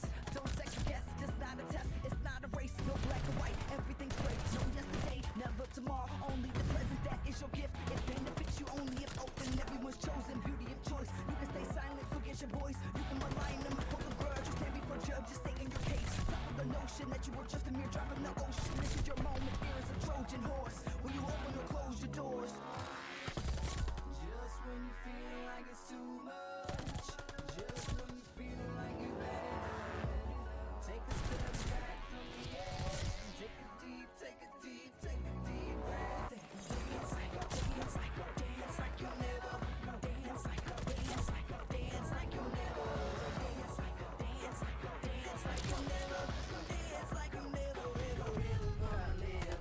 Sometimes you don't like where you live. Sometimes you don't really like your kids. Sometimes you grow out of your friends. Sometimes it's your fault, just admit it. Finger point in the mirror. Report back, that's the tearjerker. You can wallow in sorrows, depressed of the past, afraid of the unknown tomorrow. Or you can just live in the now. We all trying to figure it out.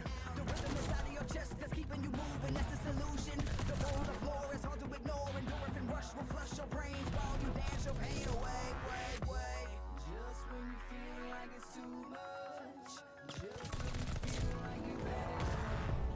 Take a step back from the edge. And take a deep breath. Dance like you'll never. Dance like you'll never. Dance like you'll never. Dance like you'll never ever gonna live again.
Ladies and gentlemen, welcome back to Call of Duty Challengers Elite. We're not even going to give you the full break. We are ready and willing to go in this series. My name is Bryce, of course, joining me for this one. I was going to insult him, but it's Chris Dunn. It wouldn't be like you if you didn't. Go on, no, try again. Go on. What were we going to say? All right, you look quite red today. Does that help? Like, it's a bit of... I don't know if the shirt and your face are matching. Like, you've been out in the sun a bit too much. It's just the cam. Honestly, I feel like it's actually on our feed because I'm looking at mine. It looks fine. So I'm just going to do what we've been doing during the break and play them playing. We're heading into this one, which should be a very interesting series. We just had a little look at CeeLo Signs, and they're going to be going up against Invincibles. And we had a look at them in their Search and Destroy, and it looked really, really solid. So let's see if they can go on and do that again. But can they find some on the maps like they did so in their previous series as well? That's going to be the question. I think this is on paper, would you say a more difficult game? I'm not too sure. I would say it's maybe a slightly easier opponent, with considering how well the Spanish side have naturally been playing over the past few months. So I'm interested. All you Challengers fans who are in here every single week, of course, me and Bryce have already alluded to the fact that we haven't been able to catch up with it as much as we possibly would have liked to. Interested to see how you guys think this one's going to go. And the observers, Cade and Ryan, hanging out with us all evening long. I believe so. Anyway, thank you guys. Pop in, say hello. Nice friendly face. Let us know how your day's going. But thank you very much so far. And I say so far because there's plenty more to go into the second best out of 5 here in Europe. Should be another interesting series. The first one felt like it wasn't going to be interesting. They got interesting very, very quickly. So let's see if series number 2 can offer up another good game. Well, let's jump straight into the mixer, known as Bacage. You can already see these two teams ready to go to war for this one, obviously. One of the key things to remember is about positioning on this P1. You don't go full throttle for it, but I say that, and already Nadox has punched straight through into the spawn of the Invincibles and flipped them out. There you go. Perfect start. See if Celio Signs can bring what we've seen in that search and destroy here on Bacage. Or into their hardpoint, I should say, on Bacage. Invincibles, though, I think, look at this squad. Plenty of players who've been around for a long, long time. I think, a lot of people talked about Rafi and the fact that he had to come in for that EU Challenger side, and he's had a great start here at 3-0. It was a tough situation just for him as well, I would say. A lot of people were saying, oh, okay, well, maybe he didn't have the best of series, especially the one against Optic that we casted, obviously. And I think it's very hard for a player to step into a role like immediately in a new team, just as hard it is for that team to then have a new player to step into that new role. So he may well have that chip on that shoulder that many of the players who did come from that pro-am will have. 4-1 to kick things off here. The rest of his team not necessarily there. Spawns were momentarily for the side of Celio Signs, but Nile has slipped the net. Well, at the moment, you see both teams this is all about positioning. This is all about positioning. They're getting ready to commit before they have things locked down, and Celio Signs are making it difficult. Now going to be looking for that last player in there and gets gunned eventually. Leaves his teammate all alone, high and dry. And this does mean that Signs should be able to get the lion's share now of the time remaining on this hill. I say that. Invincibles are coming through with a 4-man. Well, they're trying for it, and there you go. It's actually worked out for them. They get a hold of that final 20 seconds or so.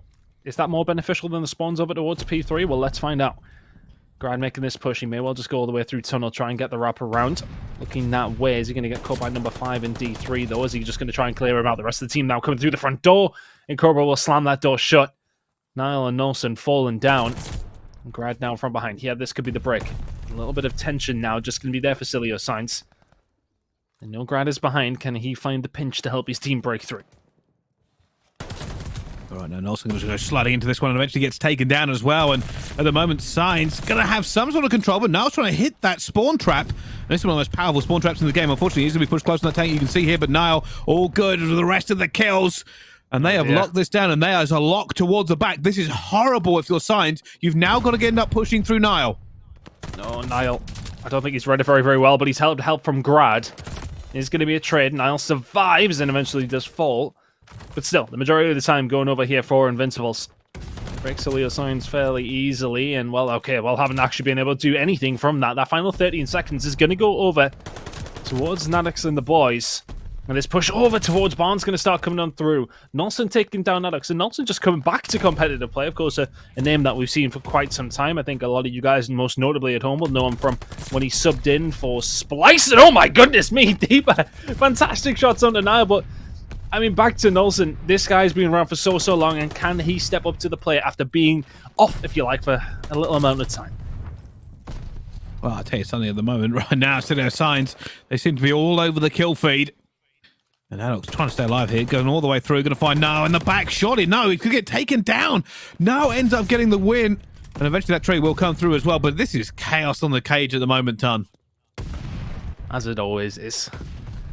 Love a Bacage to kick things off. Yeah, it can seem quite kind of high tempo for a lot of this, but obviously as the teams trade and just go through over and over again, it kind of goes back and forth. Like I said, even coming to this point now, right, we're heading towards River. Neither team really has any sort of advantage coming for it. You can already see Celio Signs. They are going to have D3 deep in that L, and if they can hold him there and have him lock it down, they should be able to get this time back. Good time being made already. But that push is going to come through very, very quickly. Rafi and the boys making their way around the back. They need to find these kills in the middle as well, though, as Nelson's the only one who can answer back.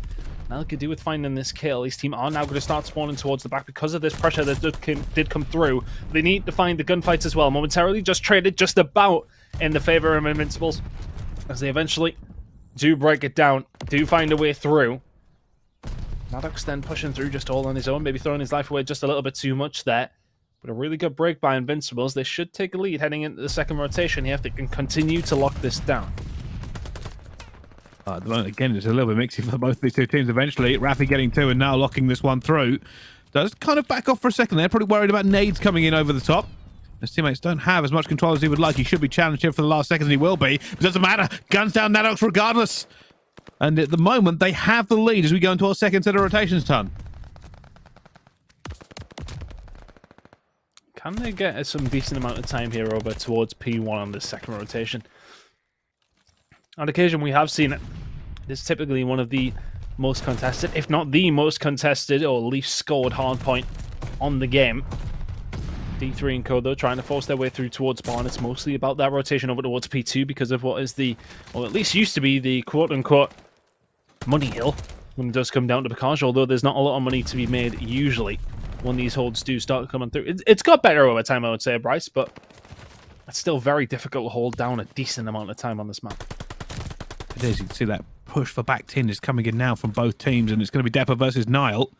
Huge gunfight towards the back, and Deborah has called it out perfectly. And now Nolux will try and farm the players coming off of that respawn before this flips. Brett going to come through in a second. Deeper just, again, giving lives away. Celio signs maybe a little bit frantic at times. I want to say that they're maybe a little bit too aggressive. I mean, it's working out for them. It is Bacage after all. D3 and Co just trying to lock down this left-hand side of the map. Staying alive as best as he can.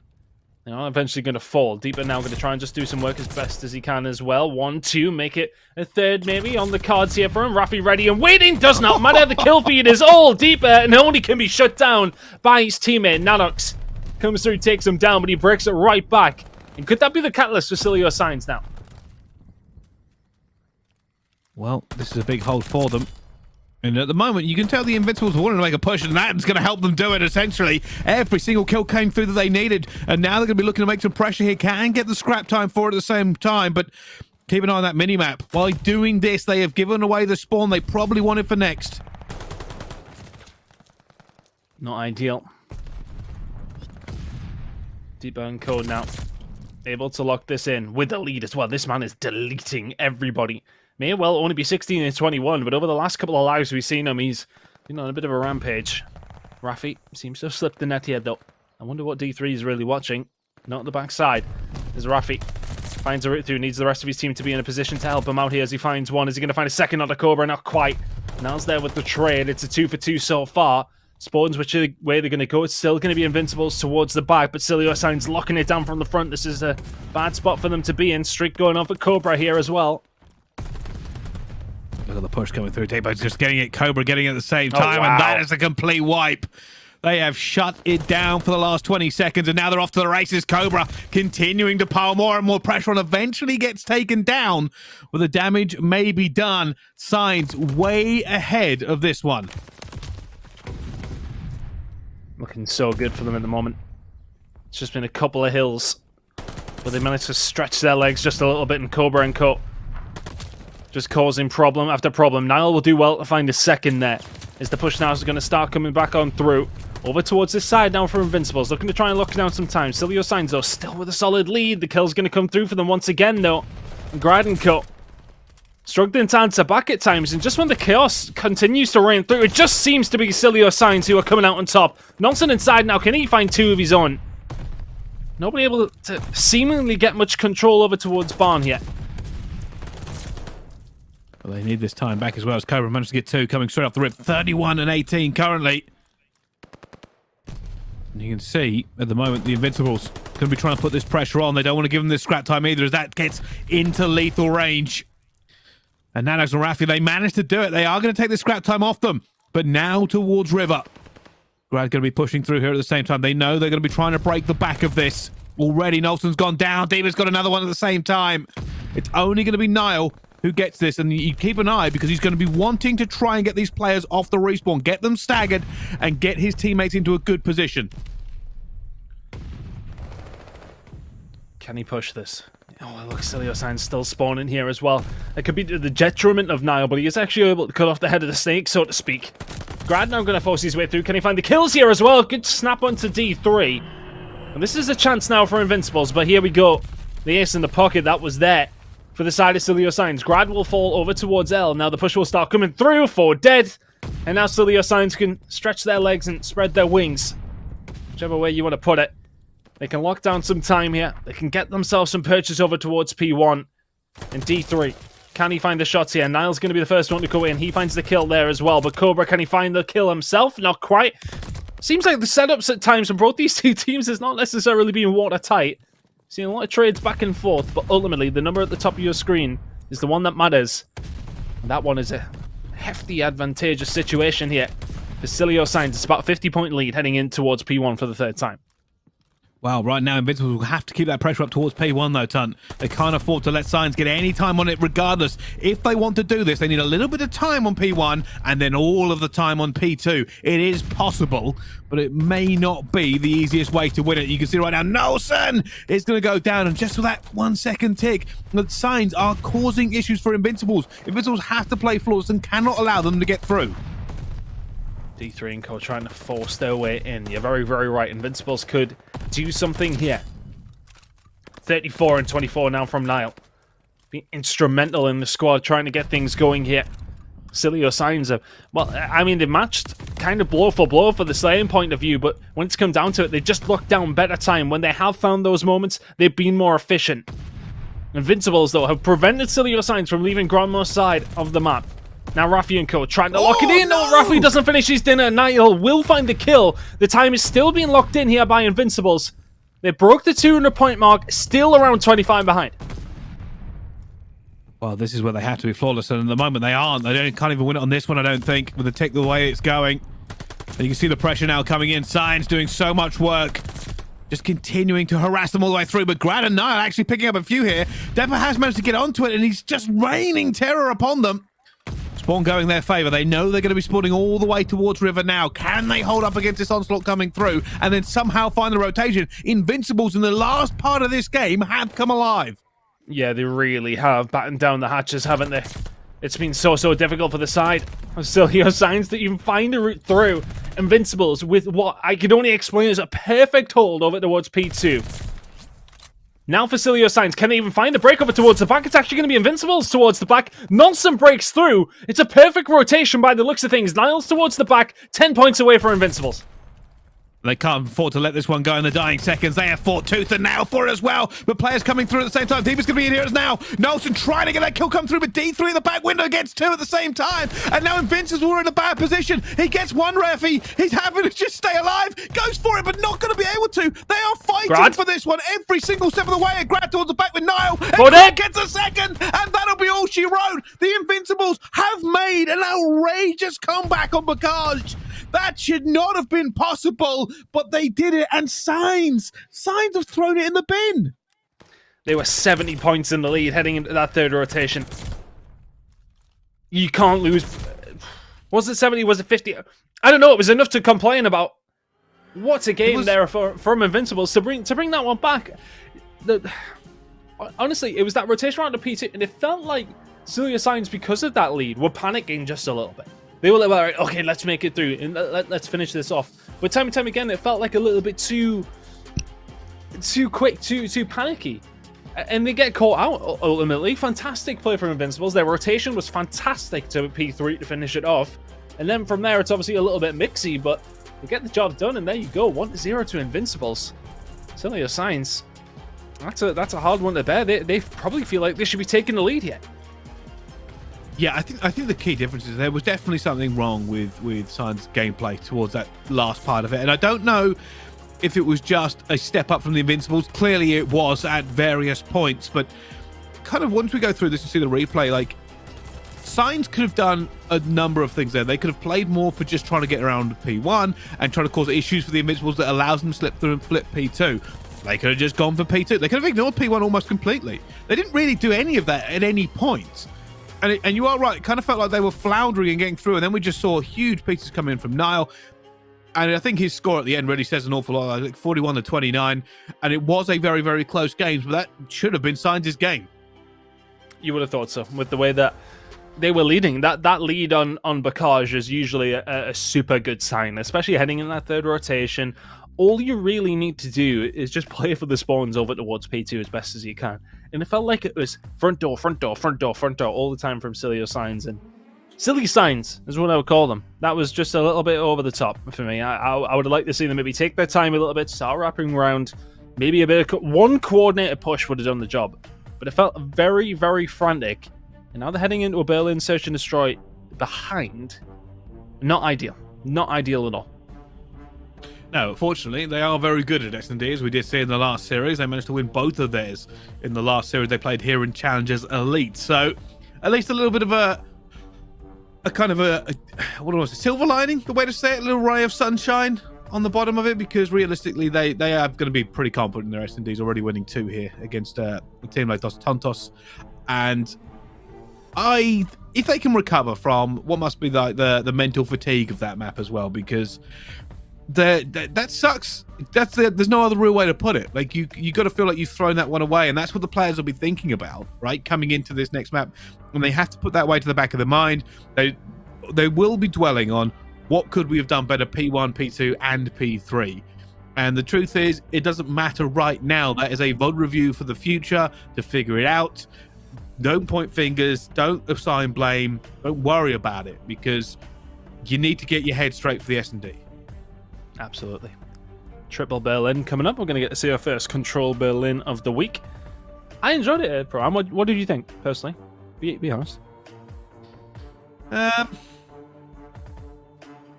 think teams are still trying to figure it out? I think like it. I think I've played an awful lot of it, right? And it's about consistency. And at the moment, I think towards the B point, it's lacking a consistent back and forth for teams to figure out. It's an awful lot of flanking. There's an awful lot of people playing corners at the moment, and that did happen an awful lot. And in fact, it still happens in Tuscan Control, and it happens in Gavutu Control, and that may be just the nature of the map. But I think teams will get more slick with it and figure out better ways of not only breaking it but holding it as well, and that will give us a smoother game as we move forward. Yeah, I've enjoyed it. If anything, obviously in some aspects, obviously with it being brand new, it feels like it has flaws, but it's been fun. If I'm honest with you, we've seen some crazy games so far, so I'm all for it. I'm all for it, Brycey. You know me. I like a fun map. So let's see if we are going to get a fun one. If anything, every time we've seen it, it has been an awful lot of fun. Yeah, that specifically that one between Optic and Toronto Ultra Academy EU. That was the standout for me. It was just a bit stupid, wasn't it? Like the fact that it went to it was. Yeah. If you guys at home didn't catch that one, that's worth a watch back from one of the Challengers Elite teams. What a game that was. But we'll hopefully have a map number 2 to load into very, very shortly here. Berlin Search and Destroy coming up, then Berlin Control, and of course we'll stay here for Hardpoint and Tuscan Search and Destroy if we do need it. But Invincibles have a lead. And can they break this spree here on Search and Destroy from Celio Science, which has been, 2 in a row so far? Can they keep it going? Wow. I think, I'll be honest with you, I don't know. Like I said, after seeing Cilio Signs win their S&Ds in the last series, and the fact that most of the time, we replayed that from the position it was in 9 out of 10 times, I think Signs would have taken that win. They only had to go one tiny little bit further to lock up that hard point. Didn't happen for them. And now you got to wonder, has that put the nail in the coffin? Has that got them down mentally? I would like to think not, but we've seen worse. Now this is a strange little setup. 3 members inside of office here for side of Invincibles. Just going to find the shots inside of B, but look how passive it is from Cilio Signs as well. The old FMJ check. Whether that stun check coming through tells Niall all he needs to know. Rafi is already halfway through fire and moving in a rapid speed. Grad's managed to make a pick as well. And from basically Signs being in a good position to lock down control of the map has completely changed. What a strange round of Search and Destroy. Cobra now. Very. We've seen him be very successful with the sniper in the previous game. He's going to need to be really successful here if they want to find this round. Nadok's now left in a 1 versus 4. Grad already with 2. Can't find a third. Yep, let's see. Niall, ready and waiting. We'll find the shots. 1-0 to Invincibles. I always find attacking through ticket is so difficult. Like a lot of these players, once they essentially find out where you are, ticket is just a long corridor, and there are so many sight lines from that position that if you are found in there, you basically have to play outside ticket from the rip or go flanking through P5. Neither of which, by the way, are great because P5 leads into a kill box, and outside ticket, you essentially are trying to take a gunfight down long, but there are also the doors there as well. It's just not a great place to clutch from, and this is like a 1 versus 2, and even then, I really dislike it. But hey, needs must, and unfortunately, the 1v4 doesn't pay off. Look at this coming through from Nelson. Going to get caught out. The late push over towards B, but Rafi, good shots. That's going to sort of right down for the side of Cilio Signs. Rafi, really good shots on the Cobra as well, deters him. Nadox cannot get over because the bullets are already there from Niall. So well played from Invincibles. They then back up. They say, right, the 2 of you can have B side. And we'll retake it if we need to. Cobra already being flanked, sniper in hand. Grad should be saying thank you very much. There's another kill into him. D3 caught out mid-map, should be dead. Really good round from Invincibles. Crucial that they got the kill onto that bomb carrier crossing over. 2-0. Well, I'll tell you something. We felt like this against Signs last time, and they ended up turning it around. And I'm curious now whether or not they have something in the tank to try to get this away from being a very one-sided S&D. It's very early to call for me, of course, but anything could happen. Right now, key players, Niall and Grad, 3-1, 3-0. Still unable to make it Cobra and Deeper onto the scoreboard, but it is early days. They have the defense. Last time around, Invincibles plays this slow and steady and then end up finding 2 picks. Not this time. Pushing over towards A. Deeper will find the first bullet onto Grad. Rafi looking for the challenge, but he's been stunned up, so will not get much further. Deeper was checking that, but Nelson finds a shot with the sniper onto Nadox. All the way from train side to Dox. It's a push from Nadox.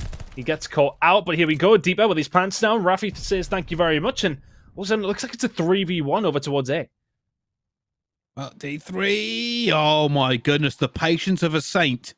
They now have no idea he's in this corner. He could catch 2. Could even go for a ninja. No, he's going to just take the bomb here and ready for it. Does this pay off for him? That is an outrageous amount of patience. It's a 1v2 now, though. This would be a 1v3. He's read it perfectly. Or has he? It's so intense for him. He obviously hasn't seen those players, and they don't know where he is either. The only thing they know is that he was in there a little while ago, and he's looking for Rafi, and Rafi gets away with it. He will go for the plant. Nelson on the overlook. Can he make anything going here? He sees him, not able to get it, and as he drops down, that makes his job a million times harder. First pick is so crucial. If you can find it quickly, he's just waiting for somebody to make a wrong step here. Stunning into the side office there. Rafi behind the bomb site is always going to be a difficult gunfight. Goes for the challenge. He's actually behind the seats, and Rafi will find the gunfight. I like the plays from T3, but it's not enough to find the round. 3-0. Cilio Signs not showing that S&D prowess we thought that they had. Well, I'll tell you something. I am all about the play from D3. Could have gone for it. He was waiting for that second player. That's what he wanted so desperately, to come into that room. That's why he held his fire. But there was so much potential there for a clutch. You got to think, like, if he had caught Rafi just a second earlier, if he'd found that player on the rotation when they were both jumped out and went through. But it is not to be. And now here comes a hit towards the outside. Leopard got to go for it as well. Gets the hit fire. Will be traded away, but Nadox actually gets Niall as well. Advantage now to Signs. Into it. Rafi and Nelson. Rafi was closest. Not going to find anything now. Nelson needs to clear pretty much everything out. D3 should be easy kill. Nicely done. 1v2. Oh, they've both slowed down here. Again, this is a difficult way to clutch, and he is going to go down as well. Signs get their first one on. And that is something they desperately needed. desperately needed in this game was to get one on the board. Yeah, I think rounds can really leak, can't they? It feels that way, at least anyway, when you go back and forth and back and forth. But they weren't going their way. Invincibles now looking to try and retain that advantage that they had in the previous round. 3-1 is still absolutely fine. They're bound to lose a round at some point.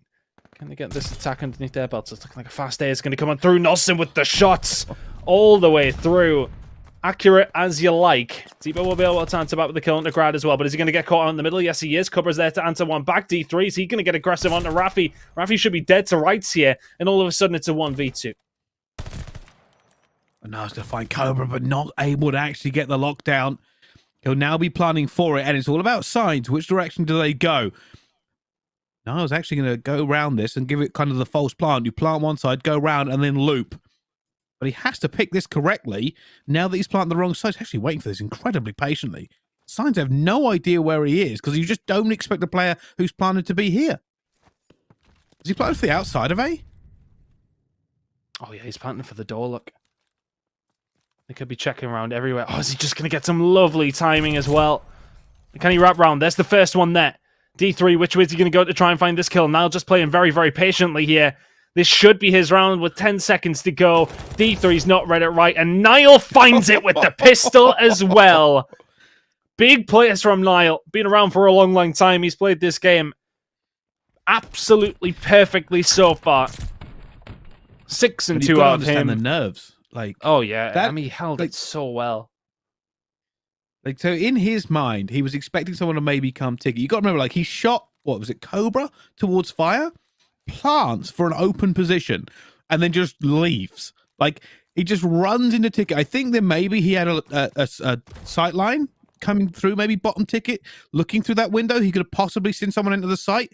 I'm guessing that's what he's playing around. But then he goes for the loop as well, and that's what you saw him pre-fire the bomb just in case.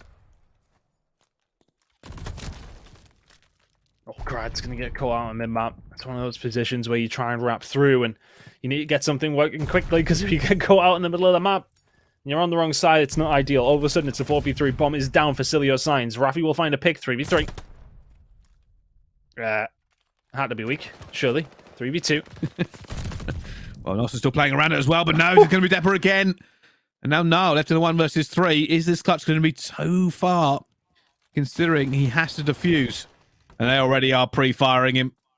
Now stuck between all kinds of issues and eventually will be taken down. Signs get another one back on the board, Ton. Very, very nicely done. Get that fast, shocking orb on plant over towards it. Makes things very, very easy from there. Lock it down. 4 members inside of it. It's always going to be hard for the side of Invincibles. Next round we go. Invincibles still 42. Still comfortable spot. Cilio Signs definitely shown signs of life here. That wasn't meant to be a pun. Over the last 3 rounds. Definitely closer. It very, very well could be 3-3 as well, had it not been for Niall. I tell you something, that never works out for me, and it doesn't work out for Nelson. Depper was ready for it. Rafi going to get him Cobra, though. It's going to be a huge kind of blow by blow in the middle of the map here. But Signs come out on top for this one again here in this Berlin S&D. And look at that sideline. Grad just doesn't see him. Eventually, Willsy lays down, but that is horrible timing from Depper.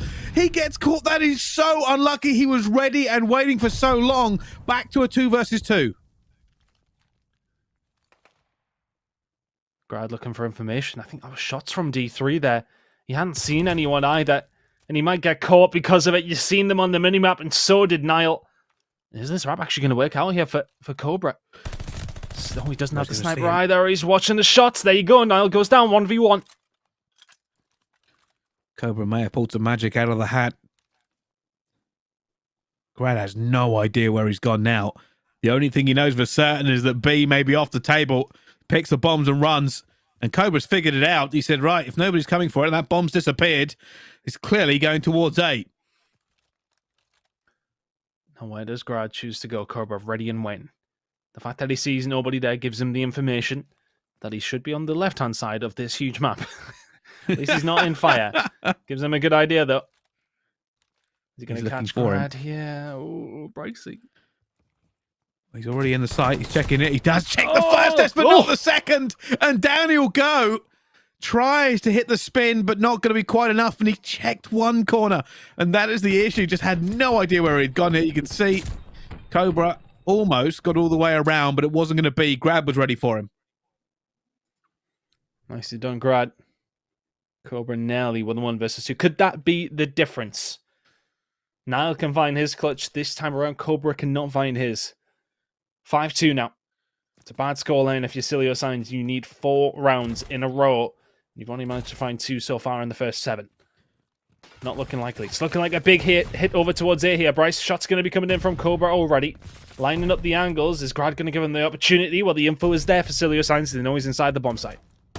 Oh, look at this. Either side of the door. Grad's going to follow us, but no, Depper is ready. Knew exactly where he'd be waiting, and Nanox takes down Niall as well.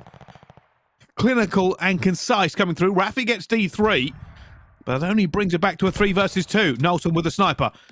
Fires a shot regardless, and isn't going to get away with it, and he gets a hit marker.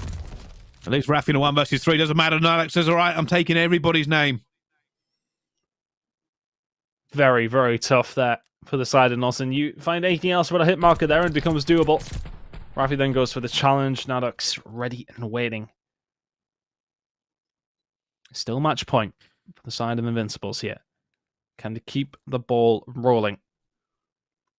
Just bear in mind as well, Cilio Signs got beat 3-0 in their previous control game that they played just before. In the series that they did win, it was 2 search and destroy wins and a hard point that got them through. Invincibles looking to go 2-0 up will put them in prime position here. Right now, Cobra searching, and it always kind of weirds me out when we see that through the door. Eventually, Niall ends up finding Nanox, but nothing else for him as well. But it will be Depper to get that trade coming through. That's a huge trade as well. Trying to squeeze this team now. Grad's coming under a little bit of pressure. Oh my goodness, he went over the top. He's no idea D3's there. Hasn't seen him. D3's just got his butt out, but he hasn't seen him either. What is going on, Grad? D3 could have had something forward. He didn't need to pay attention to in the end, but that could have opened up a hole in Invincibles. It didn't. They win that one 6-3. And watching that one back time, by the way, like I'm sure they're watching it and be like, oh, that could have gone disastrous. Imagine if they had lost some gunfights anywhere else. Well played either way from Invincibles. A couple of clutches here and there as well, but overall just a very strong search and destroy performance. Gets the job done. 2-0 up now. Really probably shouldn't have won map number 1. Map number 2 as well, you would think with how the last series went, Cilio Signs will be feeling confident. But now, it stinks of a 3-0 to me. It really, really does. First Blood's mostly over towards Cilio Signs. You got 6 out of the 9 that you played, and you lose 6-3. Hard to bet. MVP of the match so far, though, Niall. Did it again in the hard point, and he's doing it again in the search and destroy. Outrageous kills. Rafi had a good one as well, 9 and 6. Nelson Grad, 4-7, 5 and 6. On the other side, though, Depper, and I've got to say, I think Depper's kills were incredibly influential. A lot of times when we did see them, they were entry frags, or he was bringing those trades back under control. Yeah, honestly, he really has impressed me over the, 3 maps now that we have seen him. I want to say I've seen him at the beginning of the year in some of the cups in the qualification for some of the challenges events early doors, and he impressed me then, and he has impressed me so far in this series, but just not impressed enough to get his team a map underneath their belts here, unfortunately. That's a tough one, but yeah, Invincibles suited the good now, looking good. It certainly is. We'll have to find out, though, how map number 3 plays out. Don't go anywhere. We'll be right back after this quick break on Call of Duty Challengers Elite.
Ladies and gentlemen, welcome back to Call of Duty Challengers Elite. We are already deep into a game between two teams. It's Invincibles versus Silio Signs, and at the moment, Invincibles are 2-0 up.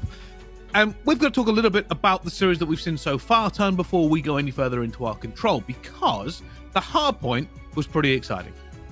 It was really good, actually, wasn't it? It felt like Silio Signs just all the way in control. And then we got in the third rotation, and all of that control that they had disappeared, Bryce. Gone. Finito. Done. Yeah. Just gone. Completely. And I think it was a case of, it felt very panicky. It felt very one by one, I should say. And that never works. It really never works. It's one of those stages, though. You played it yourself. You're in a game of ranked play. You're up by a solid amount. The rotation hasn't went in your favor. That's fine. Okay, now they're 20, they're 30 points away. Okay, now it's 20. They're tied. Panic. And that's what it felt like for Silio Signs in map number 1. They were in control. They started to panic. They started to go 1v1. And it just does never, ever work. And then this time around, it's going to be the chance for Invincibles for a 3-0 win here. Looking good. Heading into the control. They turned it around in the hard point. A solid search and destroy as well. Can they finish the job here? On Berlin once more. In map number 3 on control. Silio Signs losing their previous control 3-0. Can they go one better here, though? Make a game of it against Invincibles. Well, we will find out, obviously. Silio Signs will be desperate to get this one back under control inside it, but at the moment, Nelson firing will eventually get taken down. You see that flank ripping through from them as they just to make sure that nobody from the Invincibles can get a solid lock onto B. Happens many, many times. Sometimes it works out, sometimes it doesn't. Right now, though, Invincibles were looking towards A, but Nanox is already there and gets absolutely removed from the map by Nile. Good aggressive start here from Invincibles. Not putting too much in over towards B. Cutting their losses if that first push doesn't work out. Look at this from Rafi as well. He's just trying to lock down the middle of the map, but Cobra will deal with him. Now the push is going to come in over from up top. They know exactly where he's coming from. Nile can't quite read it in time. You can't watch two different directions. The only one staying alive needs to try and do so if he can. Don't want to get locked in your spawn here if you're Invincibles, and won't do so. They find the kills. Oh, you can see Grad trying to find Depper at the moment. He's called out to his teammates at the same time. Eventually they will lock him down, and that A is going towards them. But it isn't A, it will be B. And Nelson is going to be here and manages to take him down. He's managed to get 2 here at the same time. Reinforcements now flooding in for the Invincibles as that first hit comes racking on through. And they've got 2 more kills. This is a big flank coming in from Depper. They haven't got it. That may be enough. That may be enough, Ton. Signs have got so much to do. Can they find the breakthrough here? Rafi's going to take a couple of bullets, but he just needs to sit tight. That time is ticking. You need to go with your Signs, and here they come. Just into the gunfire of Rafi. It's only D3 remaining. Invincibles capping off what was a slow start to the round with a big push over towards B. Nelson finds the 2 to break the door wide open. And if you're Signs, you just can't break back through without losing too many bodies. And that's the problem when it comes down to B. It's so hard to break back. You just can't get the utility the way through. I mean, from when you spawn, it's not like you can just cook an aid and throw it through the door. You do very well to do that, to be honest with you. Invincibles capitalize beautifully on that one. And heading around number 2 on the defense, and they need to lock this one down if they can. Yeah, Nelson just made... we've spoken about this before, right? KD is irrelevant when it comes to importance of kills, and Nelson's importance of kills there was absolutely unbelievable. The fact he basically just won that for them by himself, and Nanox is already fighting tooth and nail into this. Eventually we'll go down to Rafi. You can see on the side of it, Nelson as well is going to be in their spawn causing issues. Good aggressive push here. That was Silio Signs. D3 could be tempted to maybe push forward, not because, well, Niall's now found his head. And sometimes that fire wrap does come on through, and it can work out. Team still, as said, trying to figure this one out, but Rafi and Co. trying to have one more look at this one. Try and slow down the push over towards A. That's still that ticking is going to continue, but Grad should find a second and does so. It's only Nadok, sorry. Down the outside, still alive and kicking. Still that pressure in over towards A. Grad will then fall. This should be in now over towards Silio Signs with 2 minutes remaining with a push over towards B, unless Invincible says something about it. Well, you can already see at the moment they are setting up for B. That's all they want to do. They just want to keep the lid on this battle. And it must be kind of painful for Niall because he knows he kind of wants the position he was in, but has to leave it now to back up his team. Going to find one already. That's a huge kill in towards Ticket, and he's already going back. He's like, all right. I've done my job. I'm going back to try and lock them into their spawn.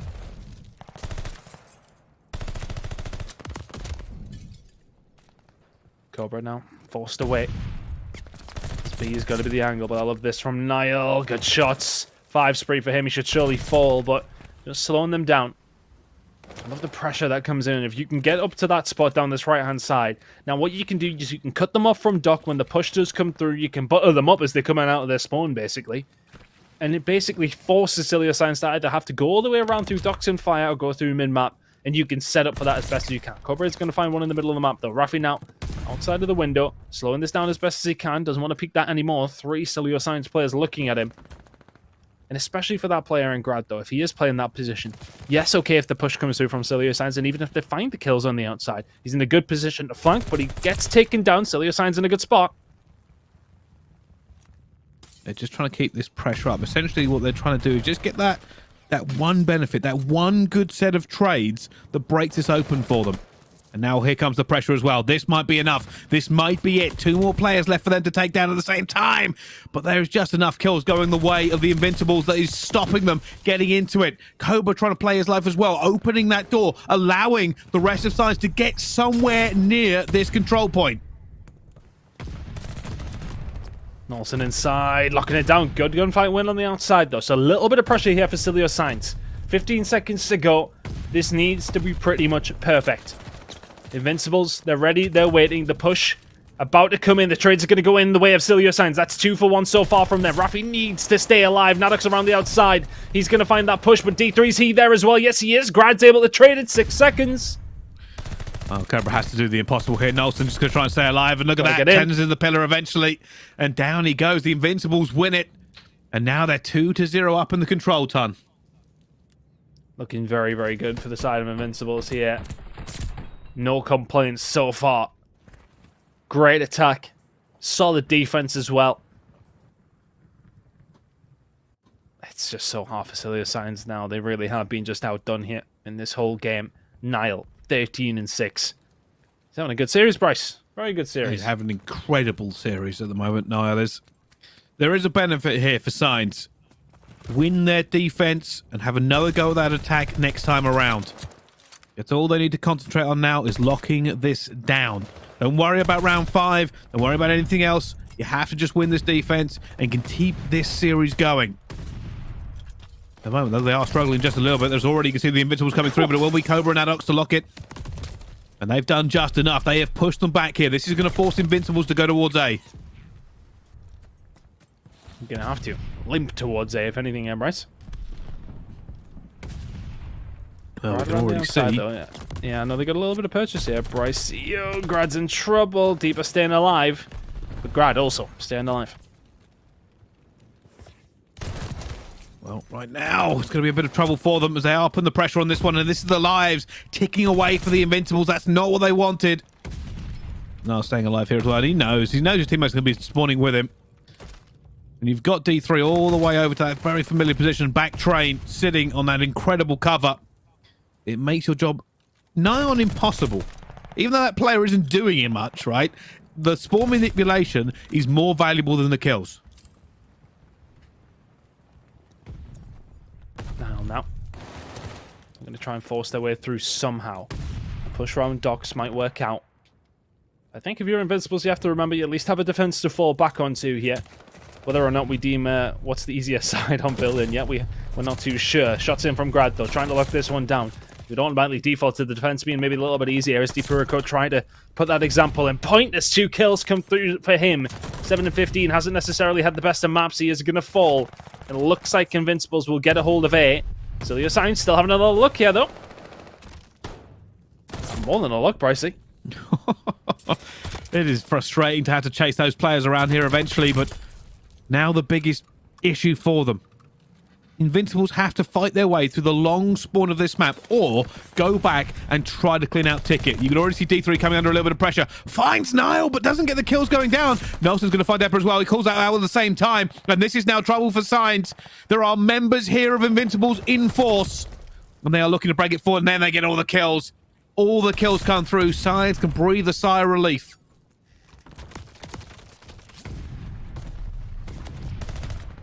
Niall now trying to make a way over towards B.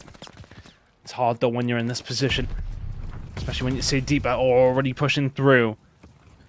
I'm curious where the spawns would actually be if he pushed all the way through the docks. I would presume it'd be further towards the train station or back up towards the further outer dock side. D3 and Co though, doing a great job and trot inside of train station. That's absurd. Cobra now just keeping an eye on the flank. This should be a Cilio Signs round eventually. D3 is frying. This man is frying. Oh my word, I thought you had Nile there as well. Yeah, well, they've done enough, though. Obviously, they've pushed them all the way back here. They can kind of just chill out and take the rest of the kills if they want it. The thing they will now be thinking about, the thing they have to think about is how on earth do we win this attack? And I have a feeling that what they're going to do here is an incredible B hit. Just hit it hard and hope for the best, because it is not easy to take B at the best of times, but we've seen teams, if they can get in there and win that initial kind of push off the rip here, have someone go P5, you won't be expecting to flank that early, you won't have the control. They may just go for this very, very aggressively through ticket and outside ticket. Here we go then. Do or die for the side of Cilio Signs. This will put them... No, they haven't done that at all, have they? They went all the way towards A. They just a default round. But, Brycey, the amount of times we've already seen on Berlin, that all it takes is one decent break over towards B, and it's game over for the defensive side. Well, speaking of which, keep an eye, Cobra has just walked in, and he has reinforcements. They may have played him out here a little bit. This might be trouble now. You can already see signs of getting more and more bodies in towards it as well. They've got two. Raffi desperately trying to take this gunfight. He knows he has to do something. Nelson is also going to have to push through at the same time. He needs to try and cut down these reinforcements. Second tick. Now coming in for signs. And at the moment, the Invincibles cannot get in the door. You gotta go. You gotta go. D3's found a big gunfight here. The contest's going to come through. Raffi's going to find one. Can he find the second here as well? That's huge from D3. B's gone.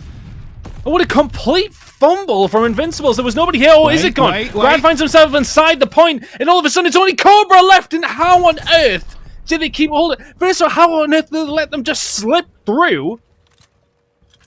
Invincibles get it back, but that is questionable. Oh, Cobra made an incredible play. Obviously, you saw the rest of them go towards A, and he just waited and managed to slip through. And then it was a case of just letting his teammates get the kills and staying alive. But how has B not gone towards them? The one benefit for Signs here is that while you didn't get B, you've got two ticks.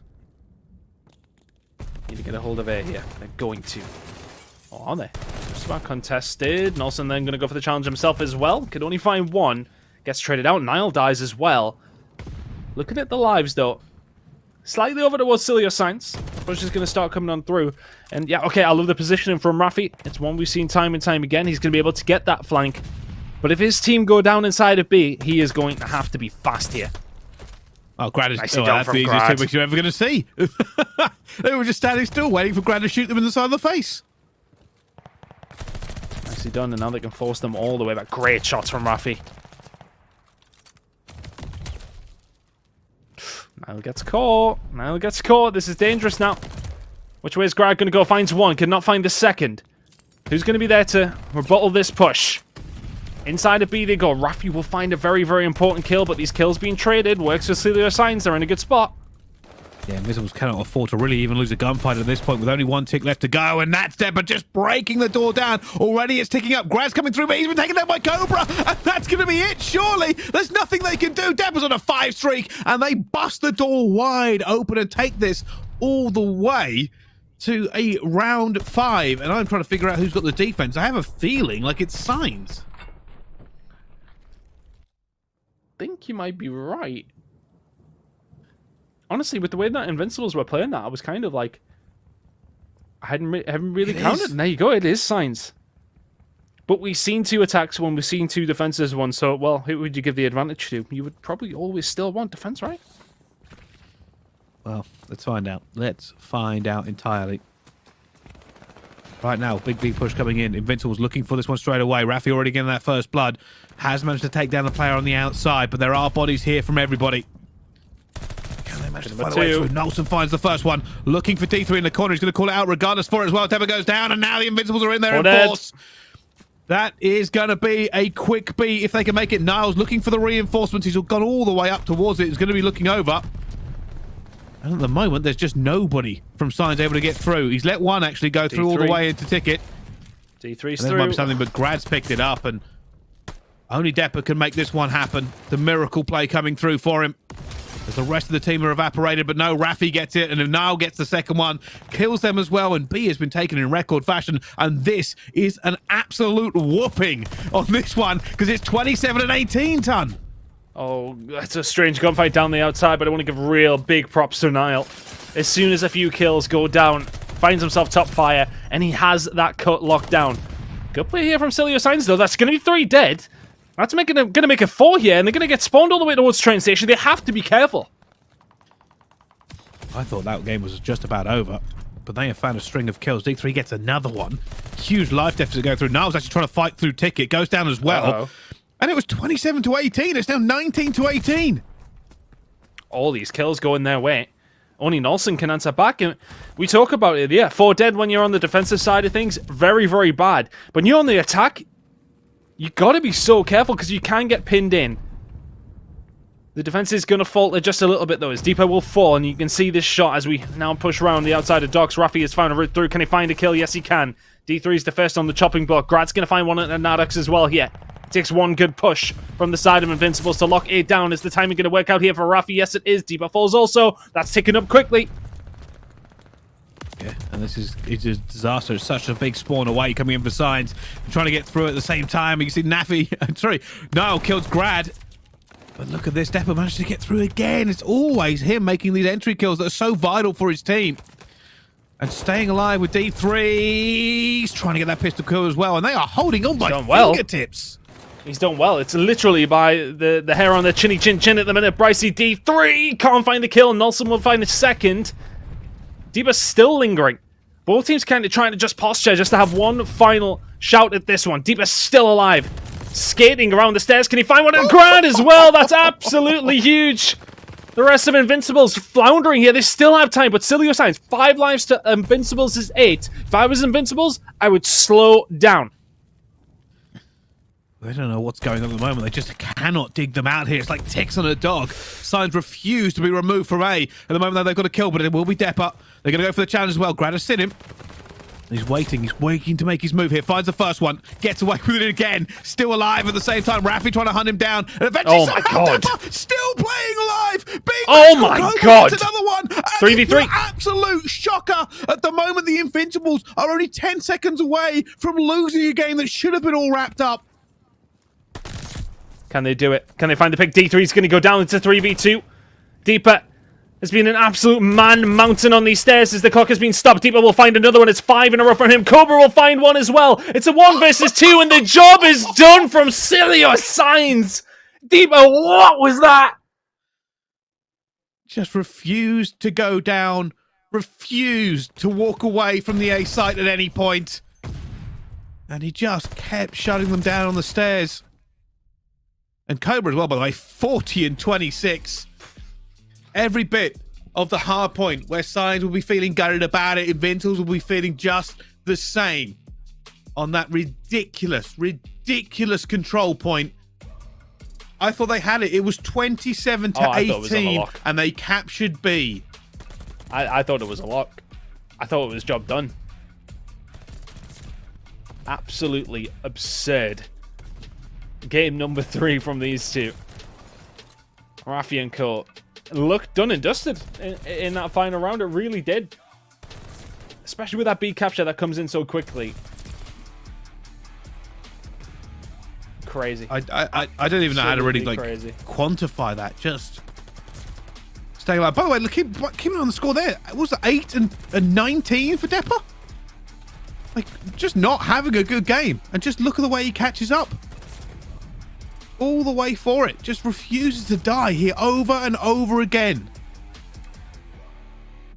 A phenomenal final. He ends up equal. He ends up equal time. Yeah, but he had a really bad start. He had a really bad start. He really wasn't at the races. I think it was like 7 and 15 or something at one point. And he just locks that stairwell down. 15 minutes of Berlin control. You don't get that very often. What a game. That was crazy. I mean, Niall had another good game, 32 and 26. Just wasn't enough. Cobra, obviously, 40 and 26. And I got to say this, you are right. I thought it was over as well.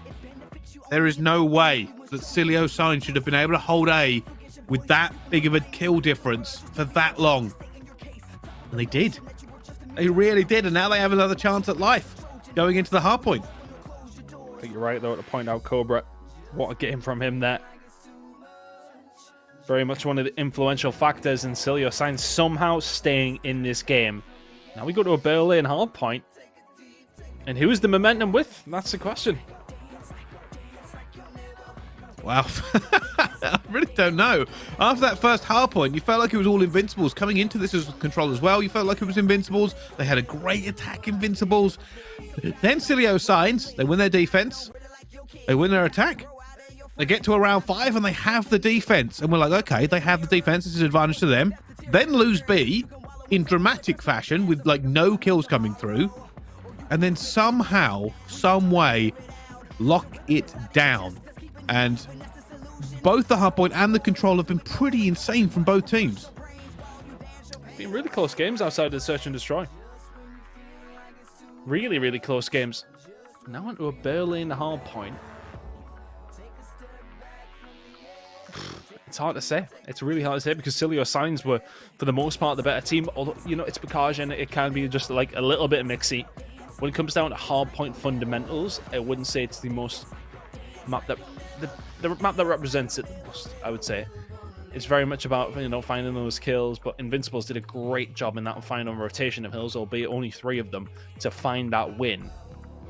But Berlin, a lot more about your rotations. Triple Berlin header before a Tuscan to finish us off, if we do need it. Which way is this one going to go? I have no clue, Brycey. Absolutely no clue. Yeah, me either. Me either. It's already been a pretty great series between these two, and I'm looking forward to see what could be the conclusion or the continuance. Either's fine by me. Some wonderful Call of Duty being played. But of course, here's the thing. I was trying to figure out who would potentially have the advantage in this, and based on the hard point, I actually thought Signs were the better team for the majority of it, and then the Invincibles shut it down. We go to the other respawn, and Invincibles looked like the better team, and then Signs shut it down. So coming into this hardpoint Berlin, mentally you'd kind of edge it towards Sign, but it's been a very back and forth kind of game. Let's see. Can Deepa start off where he left it? On Berlin, that's a hell of a name from Cobra to kick things off as well. Nelson can't answer back, and Cobra definitely starts off where he left. 3 in a row from him. And it's a good P1 start for the side of Cilio Signs. Can they get a good amount of time here? I don't know, they're just kind of going for that slaying thing towards Ticket, and it does work out for you. Occasionally when you do it, now they flip the spawns completely ready for the next one as well. And I will say this, Signs are starting off with some hot form. Cobra already 4-0. I was about to say, look at the rotation as they actually pushed through fire as well. Cilio Signs were trying to cut off that dock spawn that came through. Only little Invincibles spawn that over towards Fireside and then just make their rotation over towards Office. Cobra now 5 in a row. Will eventually fall. Grad will find 2. Now looks outside the point. Will eventually deal with Grad. Takes a couple of bullets for good measure, but Cilio Signs are yet to drop a point. Invincibles need to wake up very, very quickly. At the moment, Niall looking for some kills coming through, but it's not going to be. It's all Signs again. Oh my goodness, just gunning left, right, and center. That scoreboard on the top right is reading all the kills. At the moment, Nelson has not been able to get into the game. Not at all. Neither is Niall, really. Neither is Invincibles, full stop. It's been all Cilio Signs so far. This is wow. Brutal. Just take us to map number 5. This is a mercy rule, yeah. They're gonna have to regain completely from this. Oh my god, a step up. Will you please slow down? This is insanity so far. They haven't got anything. Nelson is going to try and steady the ship. Try and figure something out as he goes for the spawns here at the fight down street. Already finds Cobra, but gets taken down by D3. And that's not even really scrap time. One tick comes through for the Invincibles, but they do not have the spawn for next. D3 now locking down the outside as this big push is going to start coming on through. The thing is, Cilio Signs, yeah, they may well not have the spawns they exactly want, but they know where the push is coming from. Nelson from the inside around fire will be there to help Rafi out. Invincibles really need a good chunk of time somewhere. Train station spawn coming in from Cilio Signs. It doesn't really matter because they're just winning every single gunfight. Rafi seems to be the only one who can answer back right now at 6 and 6. Still time for Cilio Signs with 30 seconds to go. Eventually get forced away. Well, they're still trying to actually keep the pressure up here as well. Cilio Signs do eventually just leave. They just leave. This is insanity coming through. Scrap time is the best time, and it will be the majority of the time here for the Invincibles. But again, another hard break. They were behind in the first hard point. Can they find their way back again? I mean, it was a bit less of an advantage than this, I would say. And because, well, like I suppose you were counting a little bit more. For Invincibles, though, it's a good P1 rotation away from being back into this game. Good few kills going to start coming in. Is this the start of the comeback now? Do they know where Nanox is? He's going to be just waiting on the rest of his team. I like this play. Shot's going to go in. Niles should trade it. Does so, but then Cobra should be able to trade that one back. There you go. Is this going to be the break as Cobra finds a second? A slippery, slippery snake is 12 and 6. Good play from Cobra. Now going to try and cut it off. Nile, say goodbye to your head. Phenomenal stuff from Cobra here. Shutting down every single angle and just Cilio Signs. I said, get me to map number 5 right now. This is done. They are on some fine form for this. It's still not dead, though, for the Invincibles. The dream is always still alive. A couple of good rotations can regain them. It's going to have to be a complete regain because realistically, Signs have just been running this map left, right, and center. On to P5. It's not an easy one to hold, but a crucial one maybe now for the Invincibles. Yeah, they need to find something very, very shortly. That kill feed, though, is constantly yellow on that left-hand side. They're broken again. I feel quite despondent for them here. It's just been a massacre so far. Rafi and Co trying to get something back here. As I said, they're not going to be able to find a spawn trap that you sometimes do see over towards P5 because they're on the wrong side of it. Oh, D3 gets caught in a prone block. That's unfortunate. Nonetheless, though, there should still be some decent time for the side of Invincibles. The first time that kill feed has looked all blue. Invincibles get the job done. Can they lock in some good time? It's about this rotate. Their deeper is on a different level. Nelson falls immediately. Rafi trying to lock down train side. They need to find this rotation over towards P1 right now. It is just about in Cilio Signs' favor. Well, I'll tell you something. Like I said, they're going to have a good set of rotations here for Invincibles to come back, and they haven't. They haven't had it. They didn't have it on P5. They lost the control as well, and now they're actually just being punched into a corner repeatedly. They cannot get anything going for at all.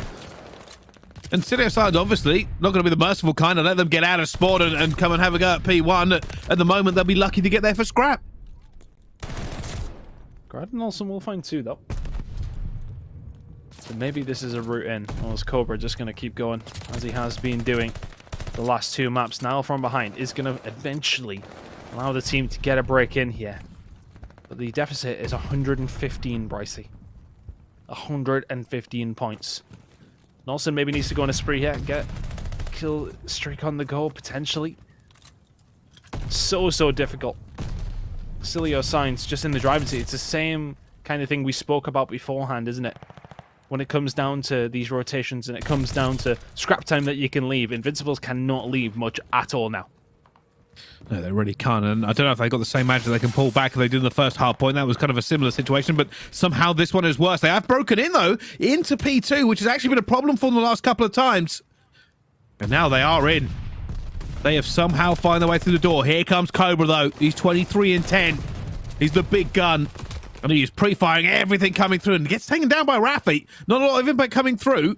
And look, he's looking for that player in the corner. I think he knows where he is as well, but Rafi's found him as well. Rafi refusing to bow down on a 4 streak. Here we go. Was that about 70 away now? Is this doable for Invincibles? D3 will find 2, though. That will be a break on through here for Cilio Signs. Grad will find 2 of his own, though. And it's only D3 who's momentarily left alive. Rotation belongs to Invincibles. Dare I say it, Brycey? Quite the turn. This has been quite a turnaround. 6 seconds to go. Scrap time. Cilio Signs is going to put them a lot closer to that 200-point mark, but no closer towards this P4 rotation, which belongs to Invincibles. They lock this down. They're right back in it. And that's exactly what they want to do here. Try and get every bit of time, but they've already lost 2 kills of the same thing. But Niall gets 2! Nelson gets 1 as well, and that can give them just the tiniest bit of relief. Oh, Niall picks up all 3! Just when they needed him! Just when they needed him for the hold! The Invincibles are clawing their way back into this game somehow. They were already out. We'd already chalked up the map 5 in our minds. But as I say that, I may have spoken too early. Signs have found their way in. Oh, Cobra behind the pillar here. Everybody here from Invincibles coming through the front door, and can they find the break here? D3 Deppa combining well with the AutoZone. Grad's going to take down his own teammate. Can't do anything about that. 15 seconds to go, though. Invincibles are still closer than they were. Rotation over towards P4, starting to come in, but they would have liked more time.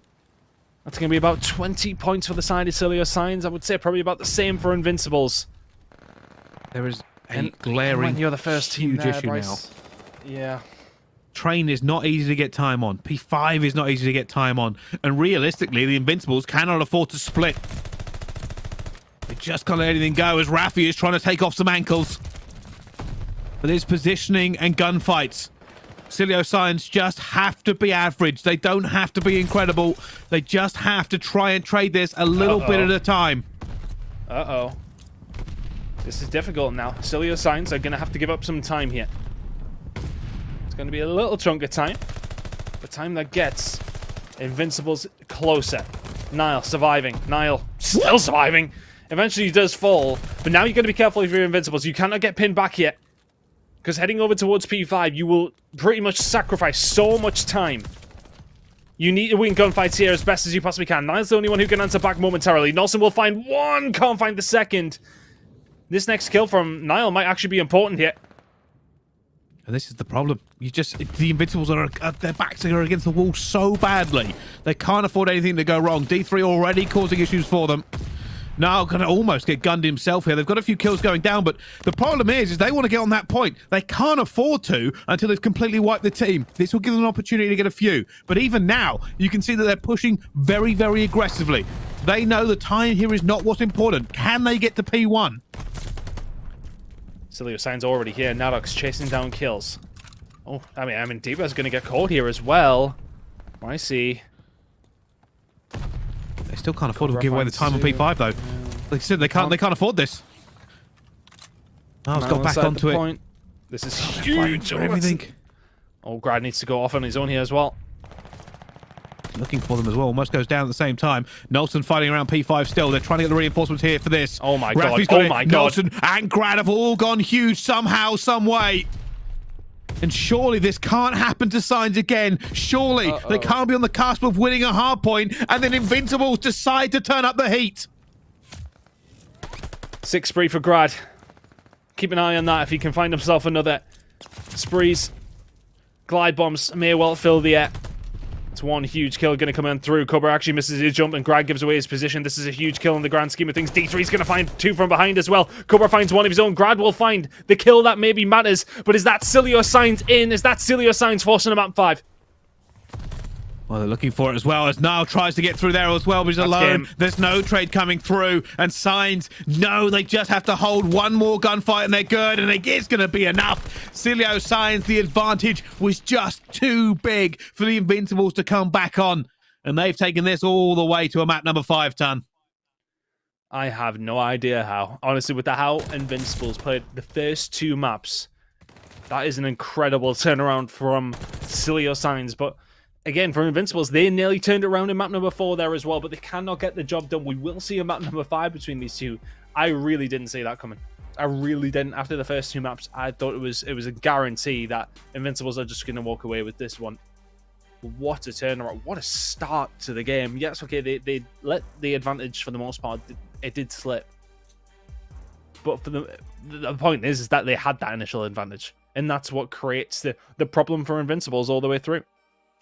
Yeah, and I think we saw Cobra. I think he was like 20 and 11 or something. Like it was very, very one-sided. Like for the majority of that game, and then Invincibles, I don't know whether they just like being beaten down to begin with and then coming back, or whether they take a few minutes to warm up, or something insane.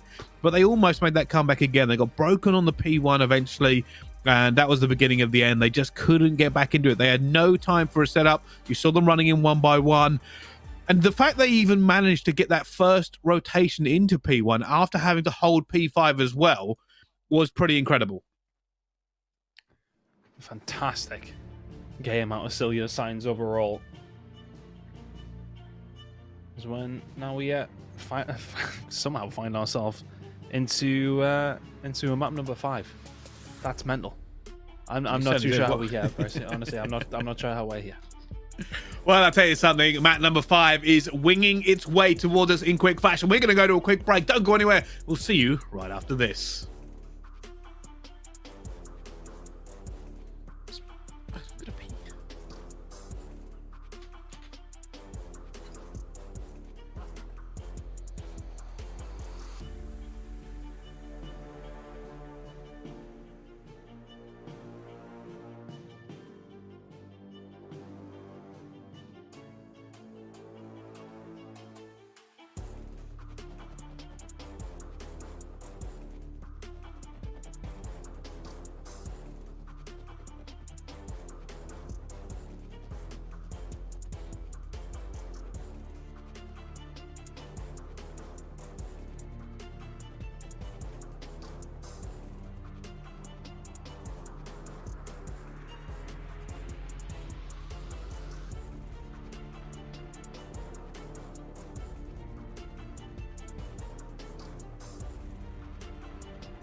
Ladies and gentlemen, welcome back to Call of Duty Challengers Elite. If you are joining us, we have another map 5 ready and willing to go. At the moment, Cilio Science and the Invincibles have had a pretty crazy series, Ton.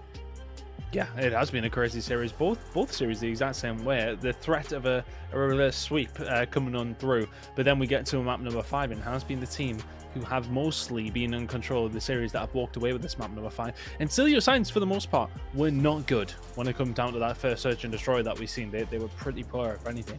But we did see their map 5 in their previous series. They looked good on Tuscan, and Tuscan is where we're going. So, interesting to see if it's going to work out that way. Cobra was influential with the sniper. He was influential on the last 2 maps for Cilio Science as well. Can he do it here on Tuscan once more to complete the reverse sweep? Wow, it is a long way to go, and I tell you something, we've seen Cilio Science be great in the S&D, but we've also seen the Invincibles beat them pretty confidently, so it's very much up for grabs, Ton, I think. Yeah, I would say so. I think, we've seen a really good game from the side of Invincibles in that first search and destroy, and it's going to be down to these snipers. Nelson with the first blood. Maddox not even able to get a bullet off, and all of a sudden it's a 4v3. Well, this is a good way to start for the Invincibles. That threat of that sniper is something they're going to have to play around for the rest of the rounds. No, wants to plant here. Being cautious about it. Those nades might start coming raining in. Nobody here at the moment gets away. 4v3 bomb down advantage. Never gets through, but that trade goes against him, Ton. It does. 3v2 now. Deba now last alive. Does find another. He's been an absolute menace, this man. It might be the play. It might be the play, but I feel like he's been spotted. Has Grad seen him? Oh. That was close. That was very, very close. Every bit of possible advantage. I thought Depper might have that one in the bag. And you got to say there's a few things that went Grad's way there. The sniper didn't see him to begin with. And then Depper just stepped out of cover. If he'd still been on that tree, might have been a very different story. But Invincibles go 1-0 up on the back of Grad.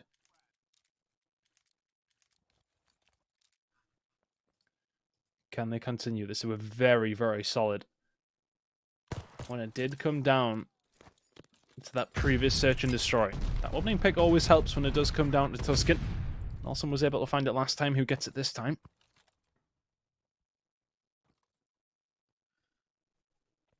Being cautious here. Not trying to give anything away. D3 going for a nade up top. No, where is he going with that nade? He's checking the corner. And Rafi's got first blood as well, and he's looking for him. D3's like, that should be a player I should pick up on. Cobra, though. I think that's the sniper actually just took him out with. Alex gets another one, and now moving forward from what was very cautious from them and losing first blood, they've turned this into an advantage. First blood usually means one thing on Tuscan. It hasn't played out that way. 3v2 now. Silio Sainz looking for the wrap round here. And is Nelson going to catch any information? Did he see the player towards the back? Yes, he did. And there's D3. Gone. 2v2. Bomb's going down. I think Nelson knows it as well. They're going for this pinch here at the same time. That bomb will go down. Can they get out of it? Nanox has been seen. Nanox will go down. It's now all on Cobra. A 1 versus 2. And he's already found Nelson. And he knows where that second player is at the same time. Grad's going to come straight into it. Oh my goodness, Grad! The player was ready, willing, and waiting to take you down. And Grad now on a 5 streak. I'm hoping that'll be the kill cam because that was outrageous. That's a crazy kill from Grad at the end. Let's keep an eye on it as it comes through. 2-0 to Invincibles. We don't get to see it. Of course we don't. Nonetheless, fantastic work by Grad. 5 in a row. 2 more for that glide bomb. That could be important.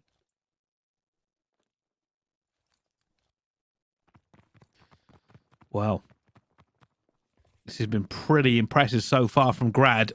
I mean, that last challenge was unbelievable. And now pressure coming through. You can see a bit of Silio Signs trying to be aggressive. Depper goes through this time, but will be caught. Nanox is going to do the same thing and somehow doesn't find the player. Surely not. Does eventually get away with it, though. Unbelievable. I thought he was going to go down, but Nanox gets caught by Grad with the grenade. This guy cannot miss. That's Grad 6 in a row. 1 more for the glide. Invincibles 2 to the good. And where is Grad lingering here? Just playing very, very slow over towards the B side. Looking for a pick that he may well find in a second. This gunfight against D3 is big. Silio Signs will prevent that glide bomb from coming on through and may well prevent this round from going over to the side of Invincibles. Nile now in a 1 versus 2. It's such a big kill for them as well. Getting on to Grad. And Signs get 1 onto the board as well. Huge round for them to bring this back.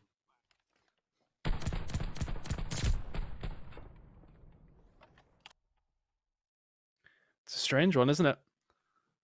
I think that gunfight between D3 and Grad could be super influential because that swings the round. It stops Grad getting a hold of that glide bomb. And while we all know how open Tuscan is, there's plenty of buildings to get inside, but plenty of information that can be gained with the streak that he will no longer have to use. Look at this B hit. Here's a huge hit. Look at this. This is coming all the way through for him, and he's not even going to get the first one as Depper hits him with a hot foot. Rafi somehow brings this back to a 3 versus 3. But Depper basically just bending around his bullet, said, nope, not going down today, thank you very much. You're getting nothing. Oh. And Nav doesn't get one the player who comes out of there either. Hard retake for the Invincibles. Oh, look at where Depper is as well. That rotation will come in if it needs to. He will be watching the outside. That should be Nolson. Fallen does so. Now he's going to go back around and help his teammate. It's going to have to be a retake for the side of Silio Signs. The push is going to start coming on through. Depper's going to be the first one through the door. Finds one. Nile behind the bomb. May well just be another lamb to the slaughter. Finds one. Cobra last alive. He's already flying behind. Silio Signs. Much, much better. 2 rounds in a row. Wow. Unbelievable. Depper, I've got to say, probably the key player of that round, Ton. Obviously got 2 in the end, but that first one, to just ignore the player pre-aiming and waiting, just went, hey, I'm not going to get out of this. I'm just going to sidestep you, kill you, and then keep on moving forward. Also stop the pinch. That's brought them back to 2-2. I keep seeing them make challenges like that and basically just walk away from 50-50s winning. Oh, Cobra gets the better on Nolson this time. It really hasn't been his game so far. Rafi, don't you dare show your head. Cobra's ready to take it off, and there's another one. 4 in a row, 2 in this round. Surely you wouldn't challenge him after those 2 gunfights, huh? Surely not. You wouldn't, but I think it's about to come down as well. Oh my god. Grad was weak, right? Grad was weak. I hope so. Like, we're just going to get that. It must have been weak. There's absolutely no way.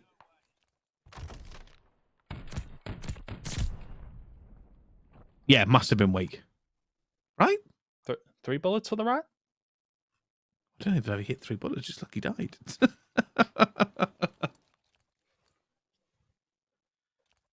Well.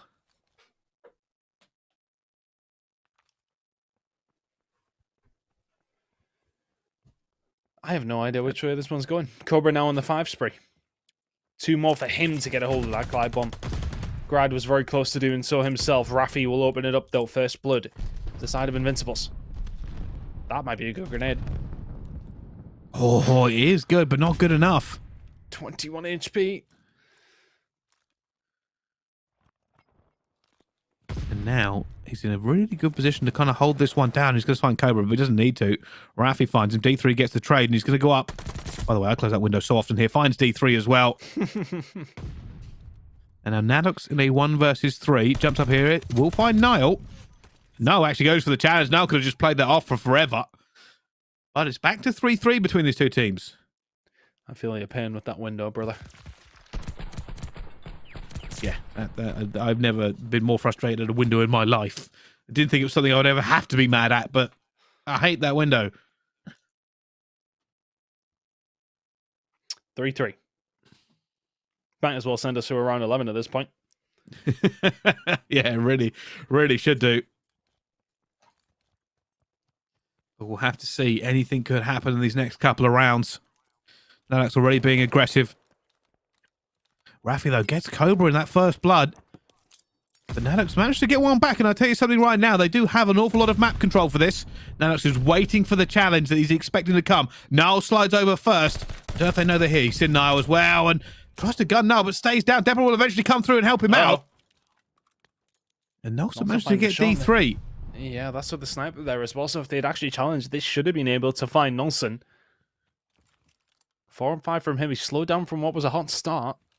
And they're just completely giving A up. Do they know something that we don't? Well, they've gone for a kind of a flank rotation. Probably because they didn't see Nelson. Thought he had backed off. And now they're like, oh, bombs down at A. All right, well, apparently they were going for it there.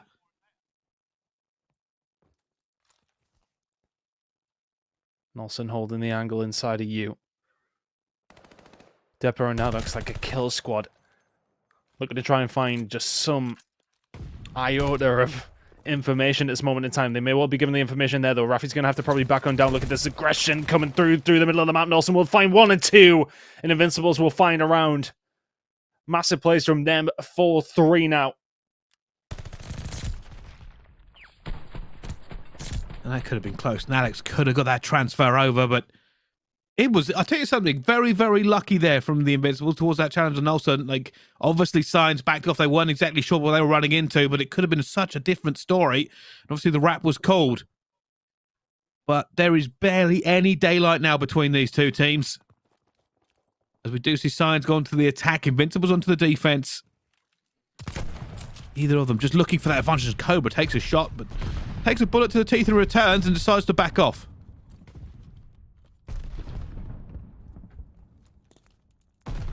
Aggression here from Cilio. Signs through the middle of the map. Is this going to play deeper, making the push?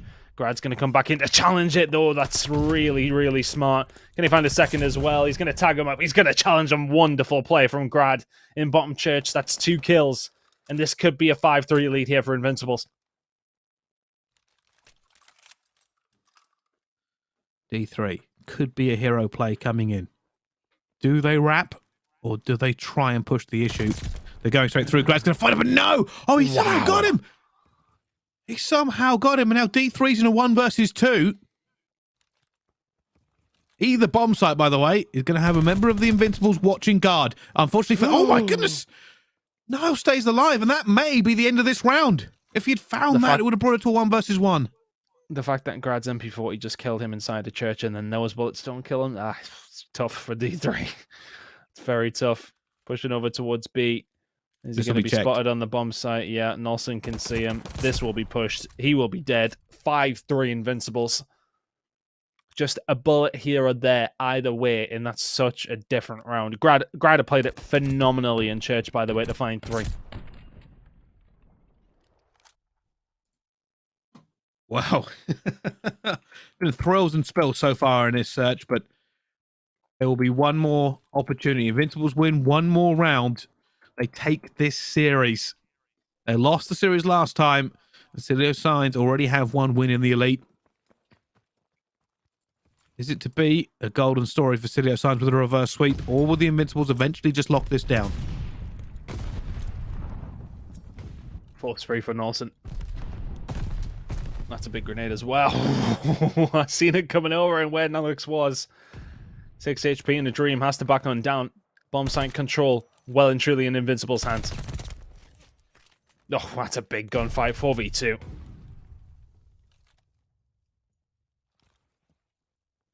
And it is looking like dire straits for Signs. Is there some magic left in the tank? Is there any way to get back into this one? Already now going to come into a gunfight. Pressure now mounting against the D3. Does get one, but it only brings him to a 1 versus 3. And that bomb is about to go down, and he's already been hit. That player is going to be on top church. They're going back and forth for it, and somehow D3 almost finds some sort of magic, but it's not going to be enough. Invincibles win 6-3. They take the series 3-2. It was a nail biter right to the end. Another 6-3 search and destroy. Another relatively comfortable, for the most part, search and destroy from Invincibles is what gets the job done. And I think they'll probably be disappointed that they didn't close that out in 3, if I'm honest with you. And then map number 4 was very, very sloppy from them at the beginning, much better in the second half, but they'll be happy to close it out. But I think there'll be some part of them that's probably just a bit like, right, okay, we probably should have done that a little bit easier. I think it's probably similar sentiments to what we've seen in the very first series.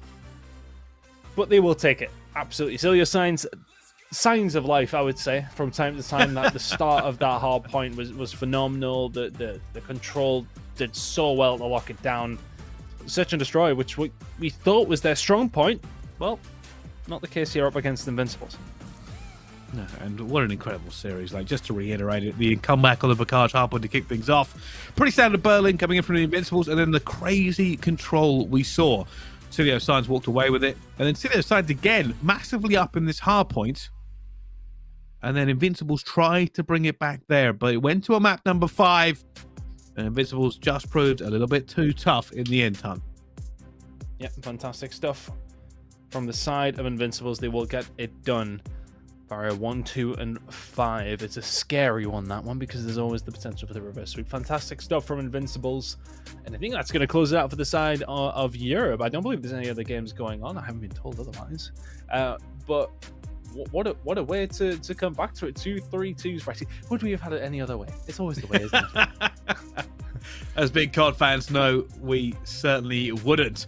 But I tell you something, it's been a glorious return to the Elite for myself and Tan, and a glorious start to the Elite as well. Europe has certainly had its share of thrills and spills as we prepare our engines to jet off to North America for the second half of this show, and a lot more Elite to come.